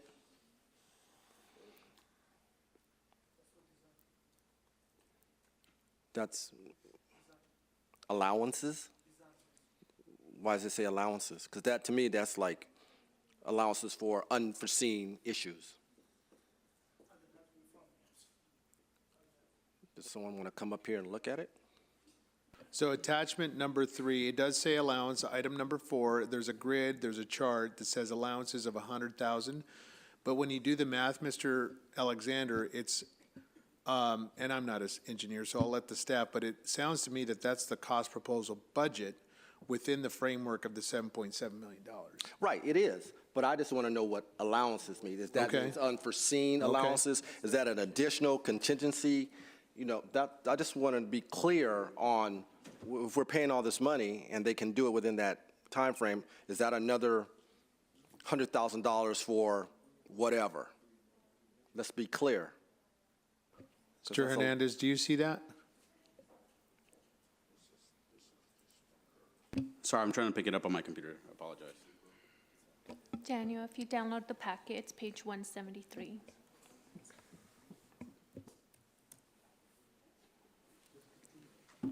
While we're waiting, I'd like to second Councilmember Calvin's motion to bring back with CEQA and environmental impact reports. Can I speak now?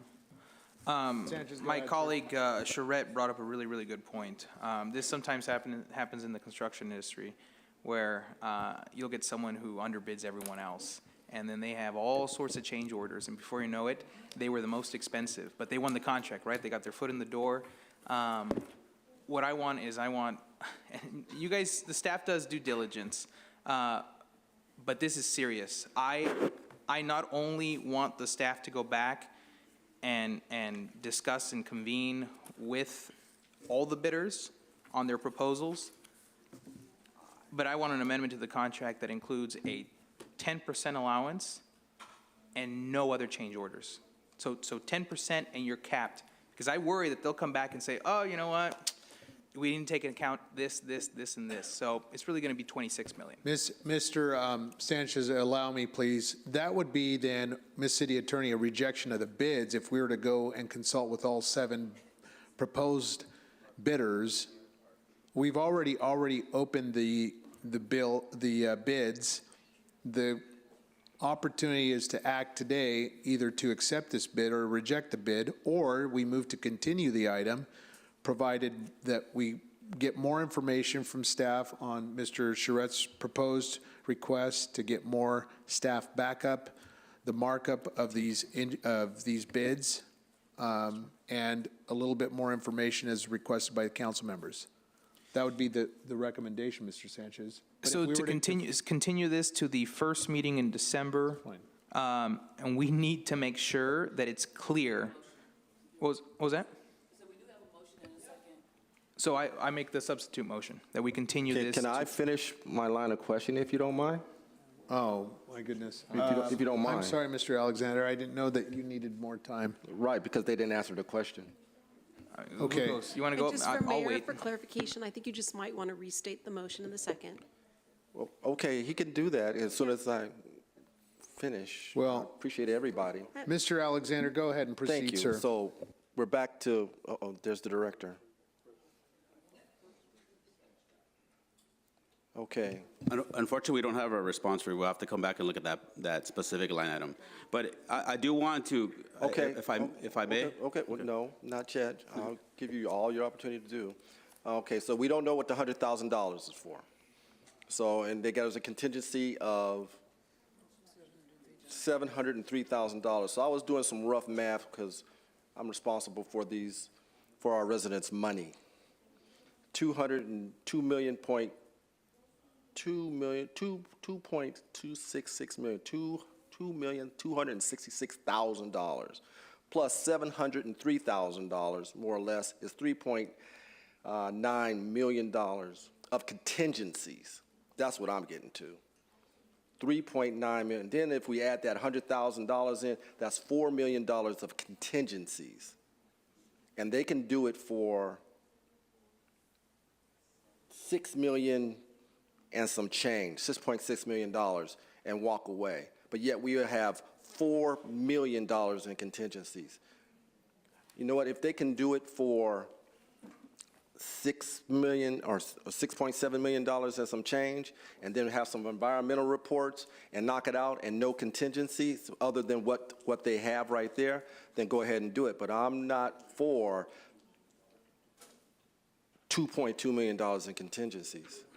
That's not good fiscal responsibility.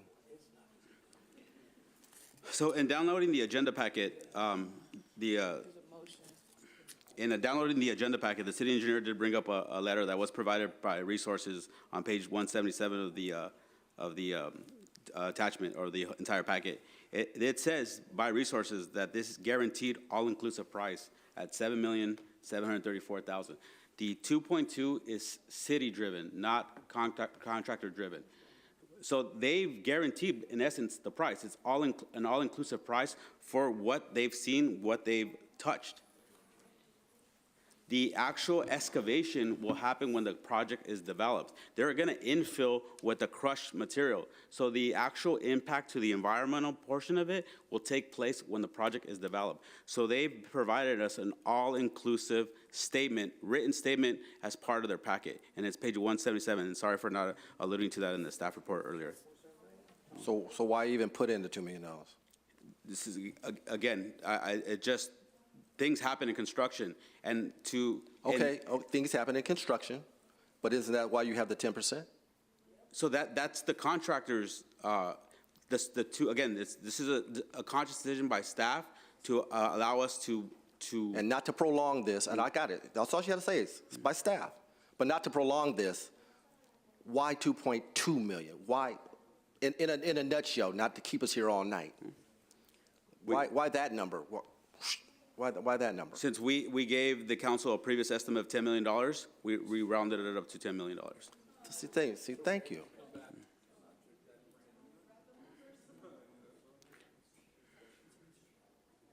Councilmember, any other questions? Councilmember Alexander? Concluded? Okay. Any other council members?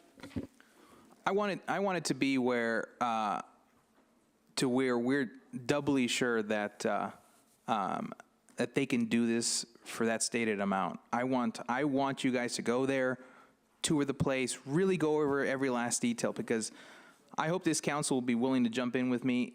If they come in and say, oh, you know what, now that we've started, it's really going to be $26 million.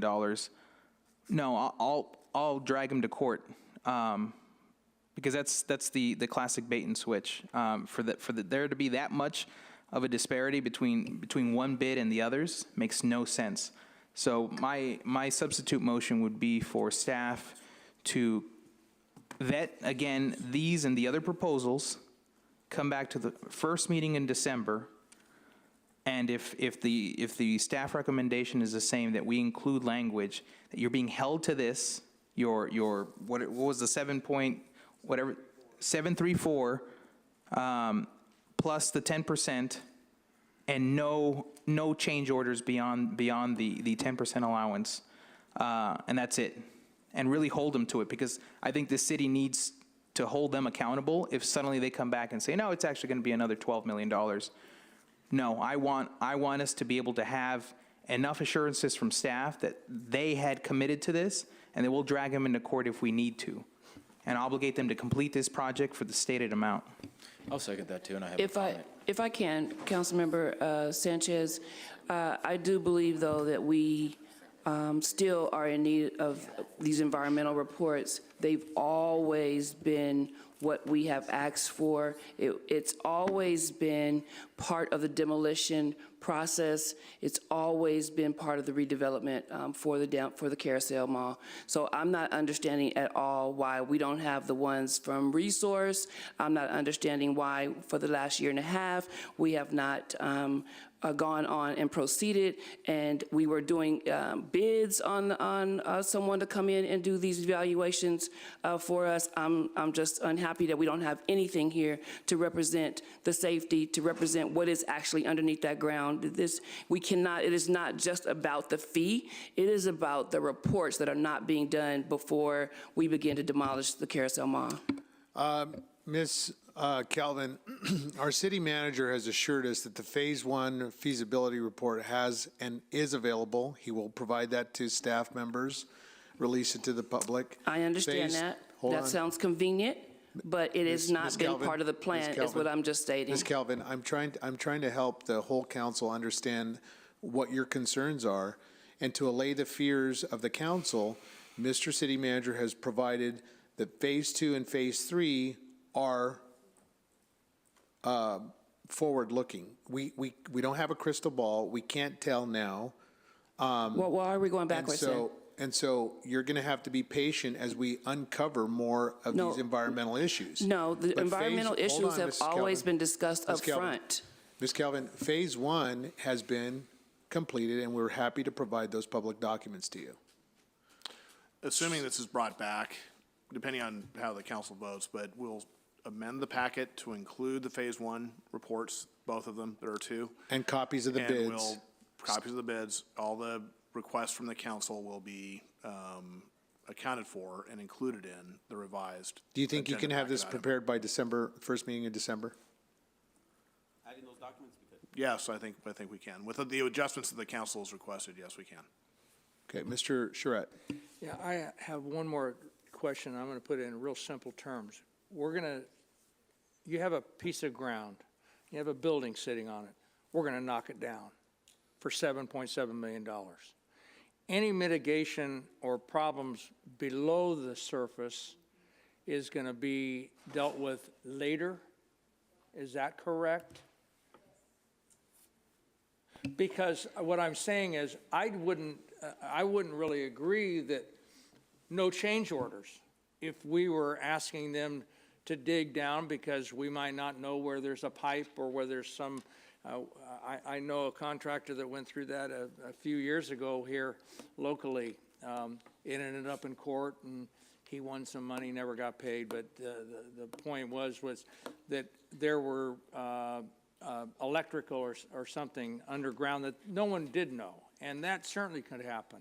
But again, my simple analysis or analogy is we're not going below the surface, we're just knocking everything down on top of it and hauling it away or filling in a hole with some of the stuff that's left over. Is that correct? In simplest terms. That is not complex. Well, That is not complex, and I just illustrated it very simply, that the next person that comes along, or the developer that comes along, or we as the owner of the property, we may need to someday dig down and find those gasoline tanks or the oil or whatever else. But knocking a building down and leaving it flat that to me, as not an engineer or a contractor, does not seem complex. I think the real complex, well, two things. First of all, in terms of the locations of those 13 or 14 sites that turned up in phase one, none of them are under the mall proper. They're basically in the parking lot around like where the Montgomery Ward service point area is. And it's already flat. So but it still needs to be mitigated as part of this project. But they would be explored as part of the demolition for the phase two, essentially. And if there's a phase three required, which is the actual mitigation, then so be it. That's what would happen. I think the complexity is what's underneath the mall property itself, and what are we going to turn up as we do, the demolition. But I just said, for the $7 million to knock down those buildings that are above ground, they knock them down, haul the concrete and the debris and the roofing and all that away. They haul it away. Now it's clean, it's fresh, but we don't know what's underneath.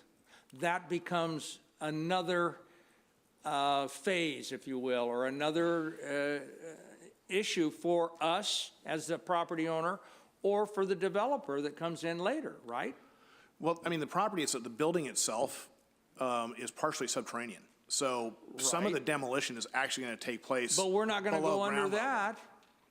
We're going to, I thought we just said we're going to kind of push it in and fill it in. So there is the basement. We have adjoining properties that do require some shoring, because we have to obviously safeguard the Enterprise building, the Harris building. So there is some components, because they're really close to each other. So there is some engineering that is built into part of the project to be able to ensure that the integrity of the neighboring buildings. So there is some subsurface work, but that's not. But it's not subsurface underground. It's below grade. It's in a basement. There's a floor in there. It's a basement. It's a void. It's a big. But it's below grade. All basements are below grade, but there's a grade below the basement too. Right? I mean, it's kind of disturbing that I can figure this out. All right. We have had a lot of discussion here. Councilmember Sanchez, you had a substitute motion, sir. Common sense. And I'm going to ask Ms. Rocha, please. I think we got it. Ms. Rocha, if you could repeat the substitute motion by Sanchez. Substitute motion by Councilmember Sanchez, seconded by Mayor Pro Tem, is directing staff to vet all proposals, bring back the item on December 7th. If the recommendation remains the same, ensure that Resource Environmental, Inc. be held to the $7.7 million with the 10% allowance and no change orders. Environmental reports.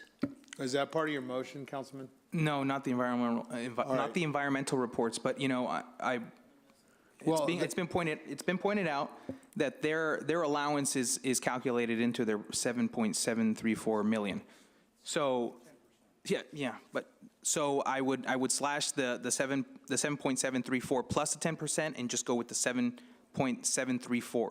They have their own allowance put in there. So That should be enough.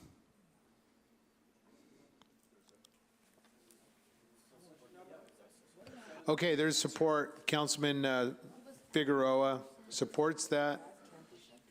Mr. City Manager, you'll provide Phase 1 environmental reports to us on the backup material when it comes back, please.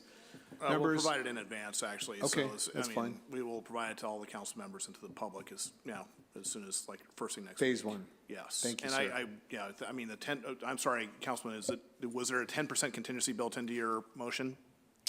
No, well, the 10% contingency is built into the proposal, so we would go with that 10% allowance. So he'd withdraw the 7.7 plus the 10%, so it's just 7.7 flat. Exactly. Okay, and there's support by Councilman Figueroa. Oh. I'll second. Members, cast your votes.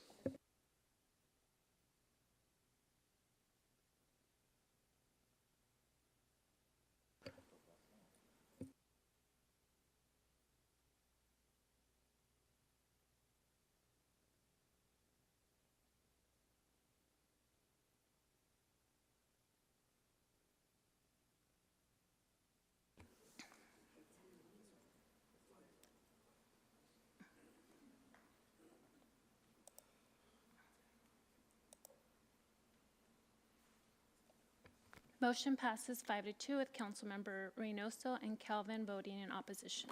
Okay, thank you. The motion passes to come back on December 7th. Thank you very much. This is item number 3. Thank you, staff members. Thank you. I know this was difficult. Thank you.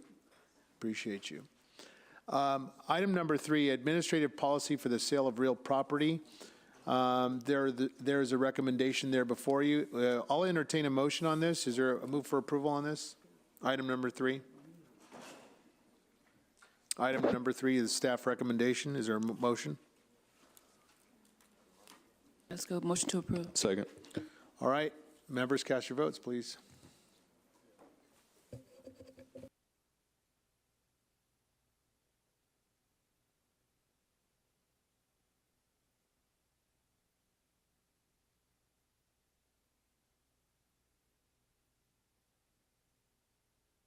Okay, the motion passes unanimously.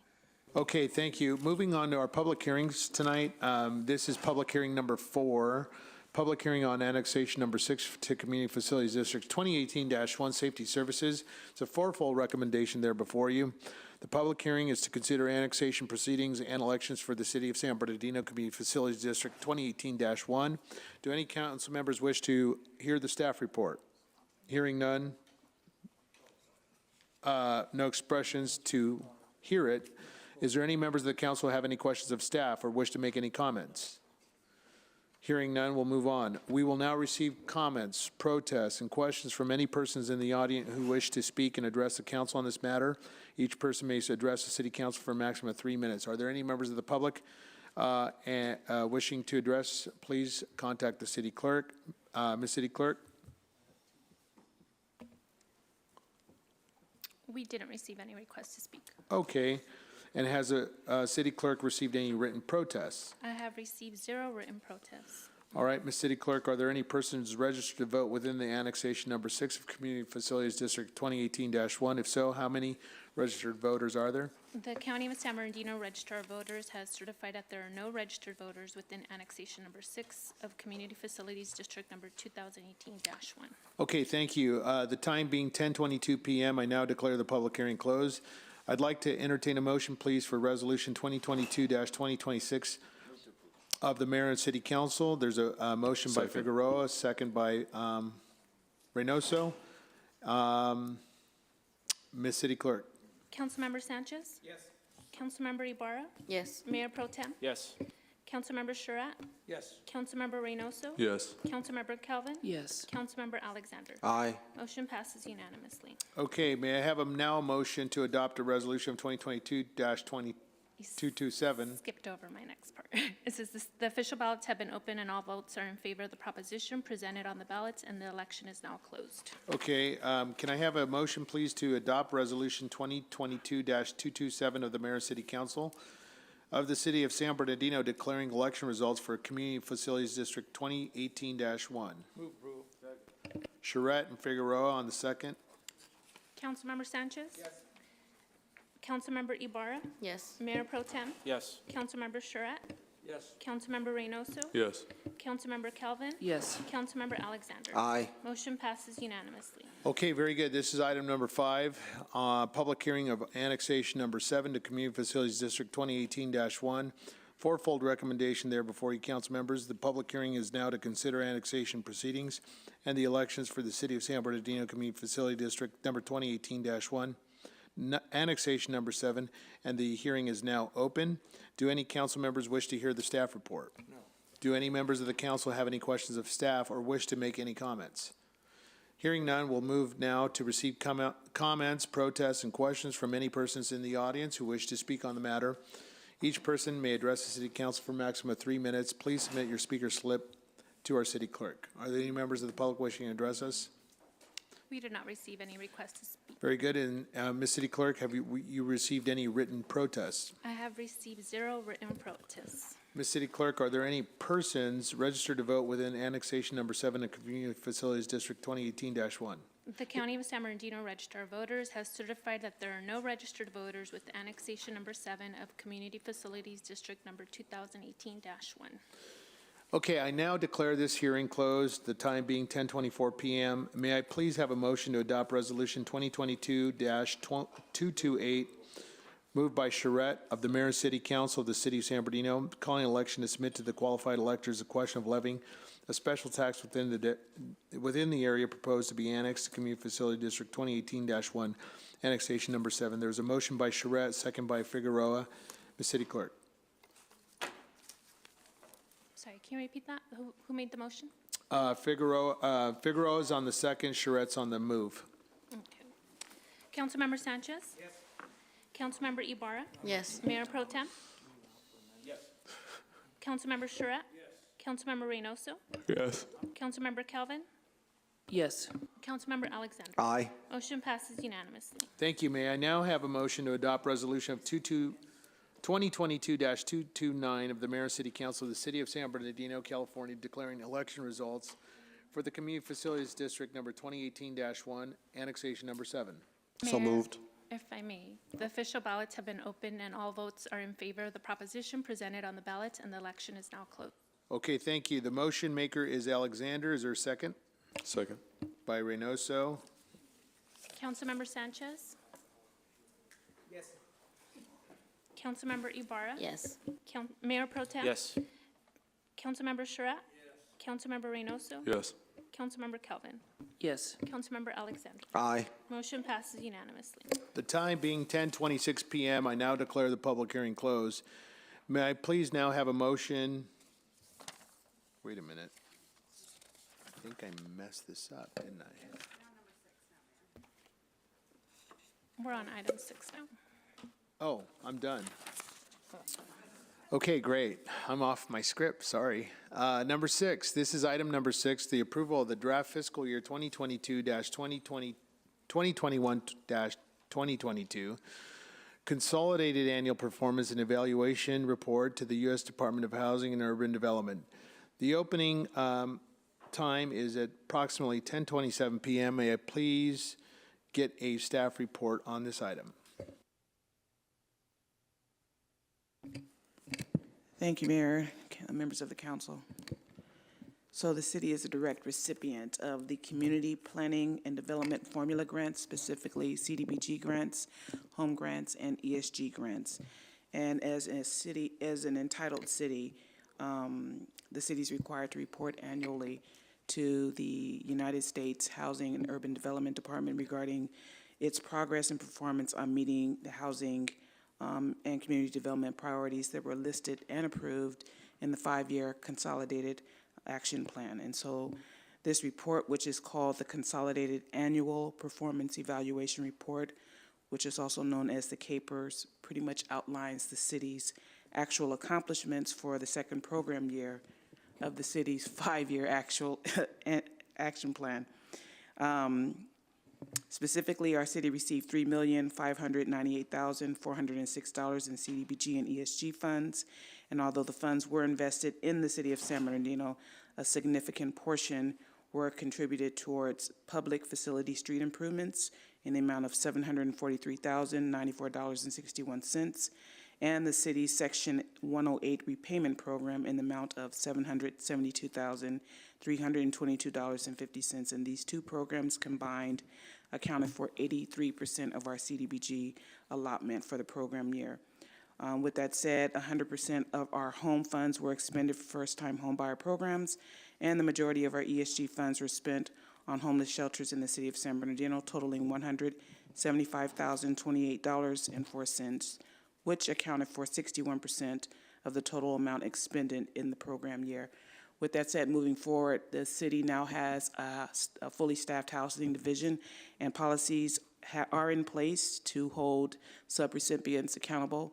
The city has made provisions to receive monthly data statistical reports from our subrecipients, so that moving forward with our next year's CAPERS report, it will be easier to obtain the necessary information that we need to submit our report. So without further ado, the staff is available for comments if there are any questions by council. Thank you very much. Quick question. Ms. Ibarra. Yes, one quick question, Cassandra.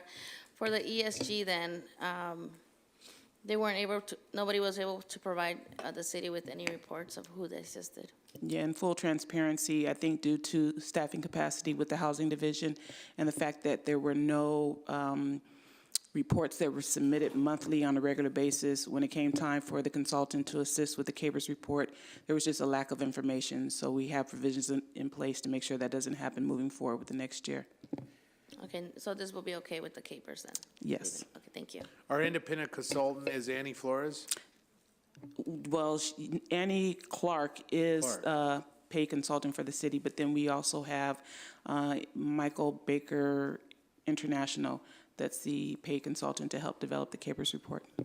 Are they tasked with providing that retrospective report to you that they failed to report? They were only able to put in the report data that was collected by the city, and without having proper staffing in the housing division, the reports that should have been collected on a monthly basis by the subrecipients was not. Does that pose a pay due later? No, it does not. Okay. For the city, yeah, no. All right. Ms. Kelvin. Thank you, Mayor. Ms. Searcy, where it says expand home ownership, affordable housing, 625,000 first-time home buyers, families assisted 50.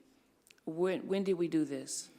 So the city, in the previous year, 2021, early part of 2022, the city had agreement with HPI, Housing Partners, Inc., and then also a current agreements in place with MPHS, Neighborhood Partnership Housing Services. And so we were able, I'm sorry, I just didn't recall seeing these funds being expended.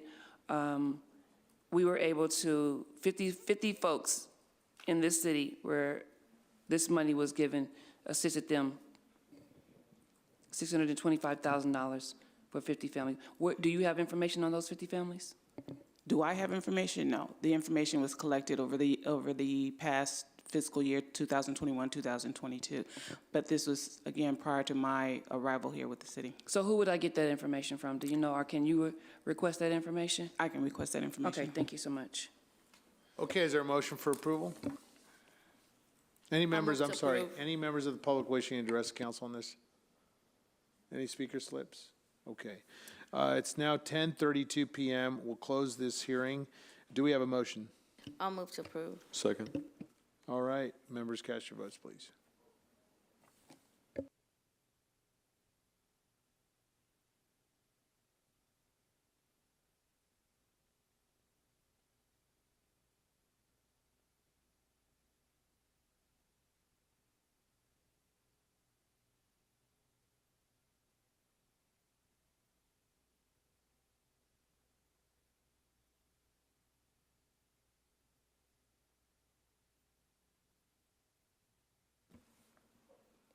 Motion passes 6 votes in favor. Okay, thank you very much. Item number 7, Community Facilities District 2021 Furry Street 2022 special tax bonds. The time is about 10:33 p.m. I now open the public hearing. Can I please get a staff report on this item?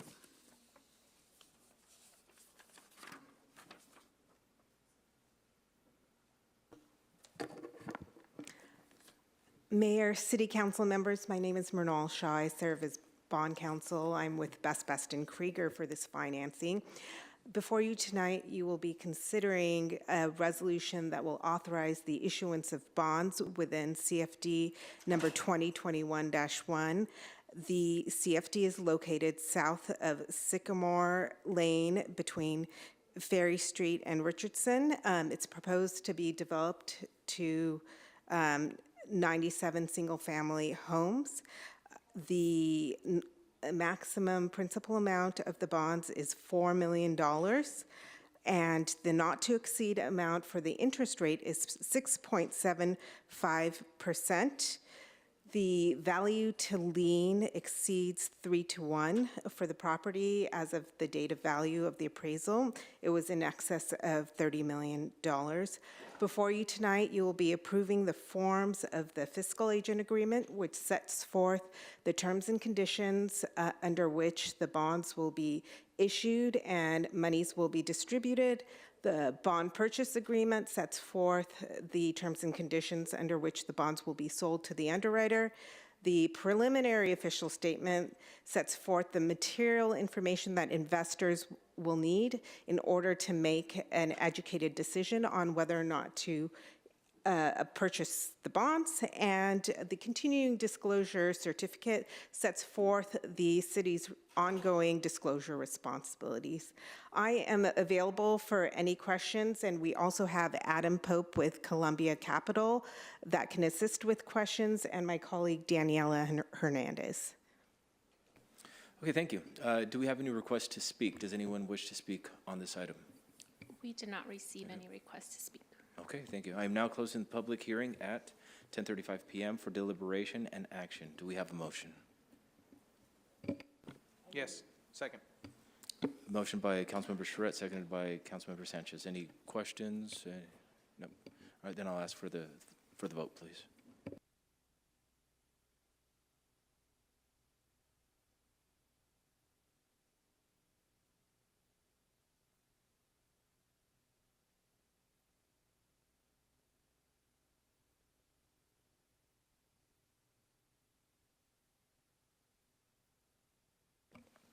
Motion passes 6-1 with Councilmember Reynoso voting in opposition. Thank you very much. Next, item number 8. I'm opening the public hearing at 10:36 p.m. Could we please get a staff report on this item? Thank you. Mayor Pro Tem, members of the City Council, I'm Dave Murray, City Planner. The item before you this evening is a consideration of a property tax exchange agreement for the annexation of the Mountain View Avenue Bridge over the Santa Ana River into the city of San Bernardino and detachment from the city of Redlands. Currently, the bridge that is being proposed for annexation is split halfway down the center line by the boundary of the city of San Bernardino and Redlands. The bridge was constructed by an Inland Valley Development Agency. It was completed in 2021. They have requested the city annex that so that the entirety of the bridge is in one jurisdiction. So when there's necessary maintenance that needs to be done to the bridge, they just have to deal with one jurisdiction. The bridge is generally located south of San Bernardino International Airport and Central Avenue, north of Riverview Drive, and east of Tippecanoe. The annexation and detachment will adjust the boundary to include the entirety of the bridge, as I mentioned, and it will also annex the property into the San Bernardino County Fire Protection District. This annexation dates back to 2013 when an MOU between the cities of San Bernardino and Redlands and the IVDA was approved. And committed the city to supporting this annexation. IVDA currently retains the ownership, maintenance, and inspection responsibilities for the bridge. the structure itself and has committed to continuing maintenance going forward. Really, this is just a 6.27 acre annexation. Generally, the bridge and the area underneath the bridge, it's all undevelopable land. So really, the services provided to that area are minimal. As part of the annexation, we have to prepare a plan for services that demonstrates the city can provide municipal services to the annexation area at a level equal to or greater than the services currently provided by the other jurisdictions, which that's attached to your staff report, and the city can fully take on that responsibility with really no cost. And as part of a LAFCO application on behalf of IVDA, the city must provide that plan for services and the property tax exchange agreement. In this case, because the land is all undevelopable, there is no property tax to collect, so there's a zero property tax exchange agreement, and that's what you'll be approving this evening, and that's staff's recommendation. Thanks, sir. Thank you. Do we have any requests to speak? Does anyone wish to speak on this item? We did not receive any. Okay, thank you. I'm now closing the public hearing at 10:39 p.m. for deliberation and action. Do we have a motion? I'll move it. With a question. Councilmember Charette. We're going to annex that in. There's no developable property, so there's not going to be any real cost to us at all, other than if the bridge falls down and we own it, who fixes it? So IVDA will continue to maintain and own the bridge. They're asking us to, so that they don't have to deal with two entities if there's any maintenance If they have to issues. close down the But road. we're not going to be liable for any maintenance of it if it gets damaged or flooded or whatever. That's correct, and Public Works will be following up shortly with a maintenance agreement with IVDA to ensure that. Thank you. Move approval. We have a motion. Do we I'll have a second? Second. Second by Councilmember Ibarra. Any other questions? Nope. Then we'll proceed to the vote, please.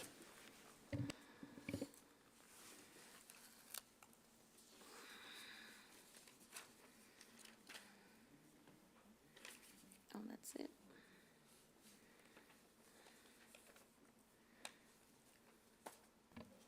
Motion passes 5-2 with Councilmember Reynoso and Calvin voting in opposition. Thank you. At this time, we will transition to the consent calendar.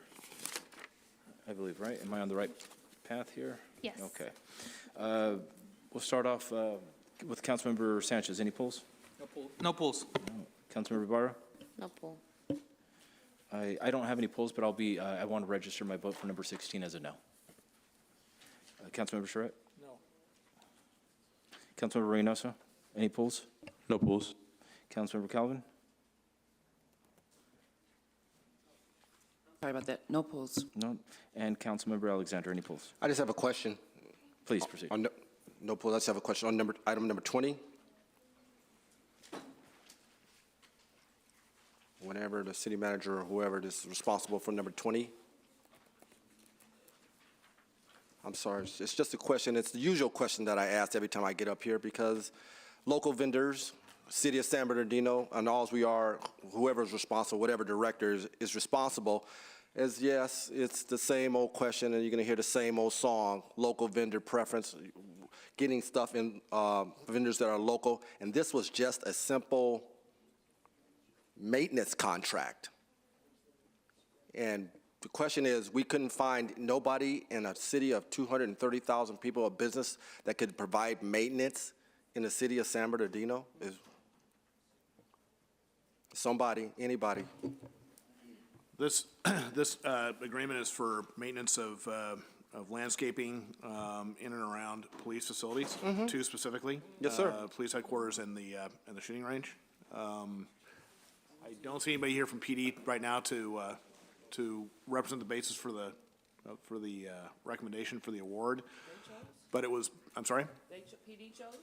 They were involved in the solicitation for this, yes. The issue is that we're doing landscaping in secure areas that are outside the norm. It's the shooting range. It's inside the fence at the police headquarters. So they are around weapons and expended and unexpended ammunition, other sorts of things. Where is PD?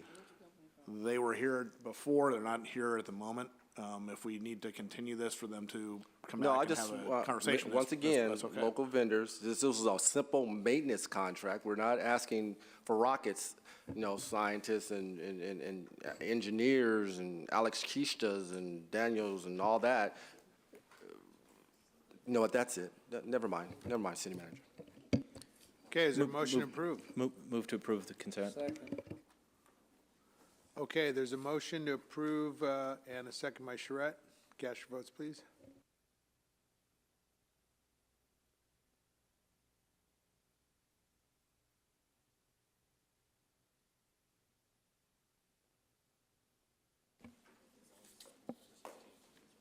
Yes, so consent passes unanimously with the exception of item 16.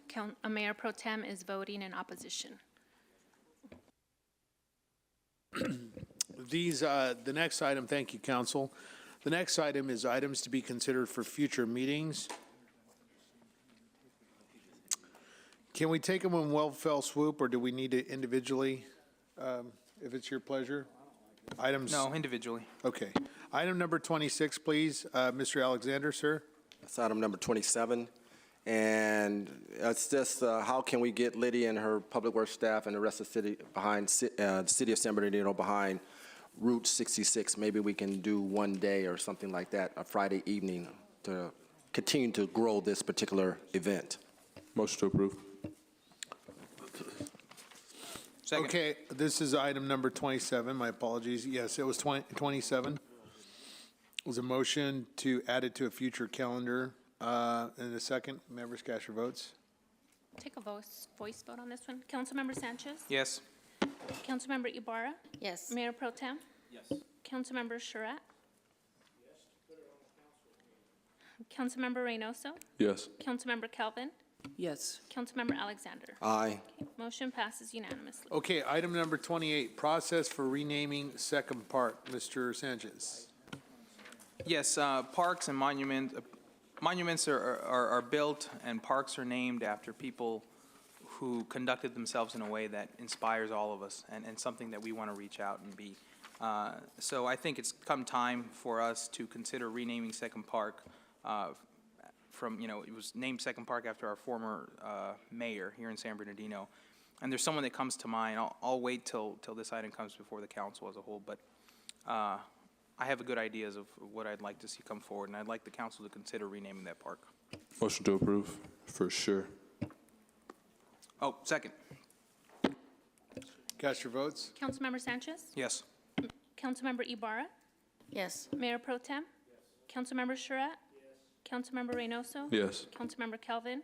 Yes. Councilmember Alexander? Aye. Motion passes unanimously. Item number 29, establishing a citywide neighborhood watch program. Mrs. Ibarra.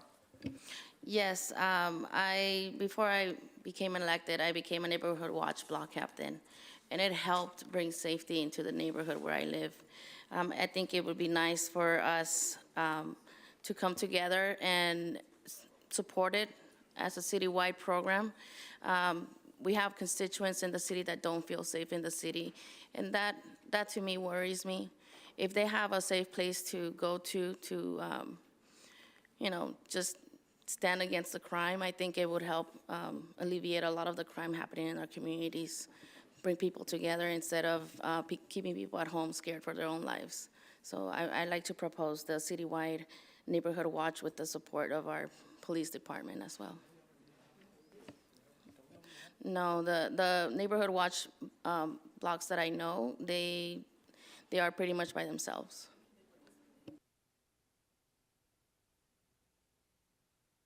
Ms. So Ibarra. we are standalone neighborhood watches out in. Ms. Ibarra, the city of San Bernardino has and supports neighborhood watches via the instrument and expression of our police department.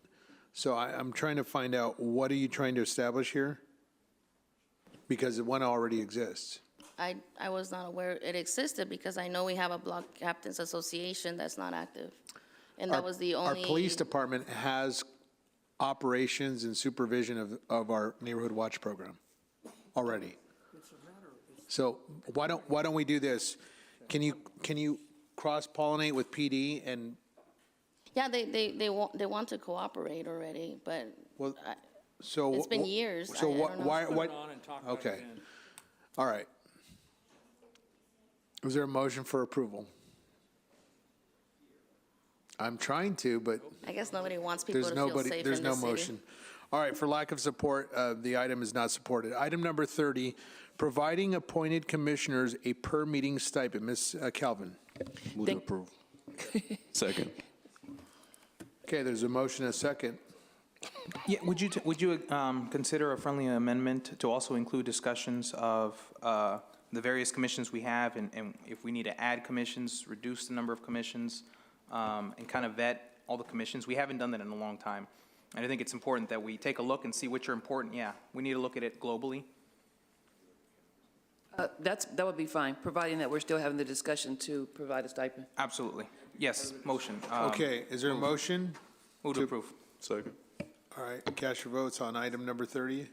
Councilmember Sanchez, Yes. Councilmember Ibarra, Yes. Mayor Pro Tem, Councilmember Shurat, Councilmember Reynoso, Yes. Councilmember Calvin, Yes. Councilmember Alexander. Aye. Motion passes unanimously. Item number 31 is to initiate a request for proposal seeking a consultant to prepare a feasibility study for electronic trolley system. Councilmember Reynoso. Yeah, there was a lot more to this request, and the idea here, just like any of the other items I've requested, I don't expect it to come back anytime soon, but I would expect if it is approved that it would come back with PlaceWorks, kind of like their downtown study, just to visit it, because I think we all share a sentiment that SBX is a model of what not to do. And I think something that's very attractive for a downtown, I know like in cities like New Orleans, San Francisco, et cetera, I'm thinking like just our downtown, like all the way through our buildings and stuff. But this is long-term. I won't feel any type of way if no one motions to approve. But I would like to see something like this in the future in our downtown. And so this is me gauging the realistic time frame on which it would come back, which I may not even be during this term. Okay, there's a motion by Reynoso. Is there a second? My concern here is that, we can go ahead and get a consultant. They're going to charge us $150,000, and they're going to say it's going to cost you $30 million a year to run this operation. I think I trust my staff, and, I think staff can go out, survey a couple cities where they have downtown transportation. They can come back and say, hey, this is what they've shown us. What do you think, council? Do you want to continue to pursue this and spend $100,000 in a consultant, $150,000 in a consultant? But I think staff can look at it for minimal cost to the city, because I really do expect, I sat on Omnitrans for a while, Omnitrans for a while, and they, it's very, very expensive to have any sort of transportation system. And No, I agree, totally. And the intention here wasn't to bring on more consultants. So if we can make a motion to that effect, to have city staff? yeah, that's Yeah, fine. Absolutely, absolutely. Okay, is there? Move to approve. Move. Second. And a second. Great. Cast your votes. Councilmember Sanchez, Yes. Councilmember Ibarra, Yes. Mayor Pro Tem, Councilmember Shurat, Councilmember Reynoso, Yes. Councilmember Calvin, Yes. Councilmember Alexander. Aye. Motion passes unanimously. Okay, we have concluded our meeting tonight, and I want to have a moment of silence, please. And we're closing in honor of our former San Bernardino Police Chief, Ben Gonzalez. A moment of silence, please.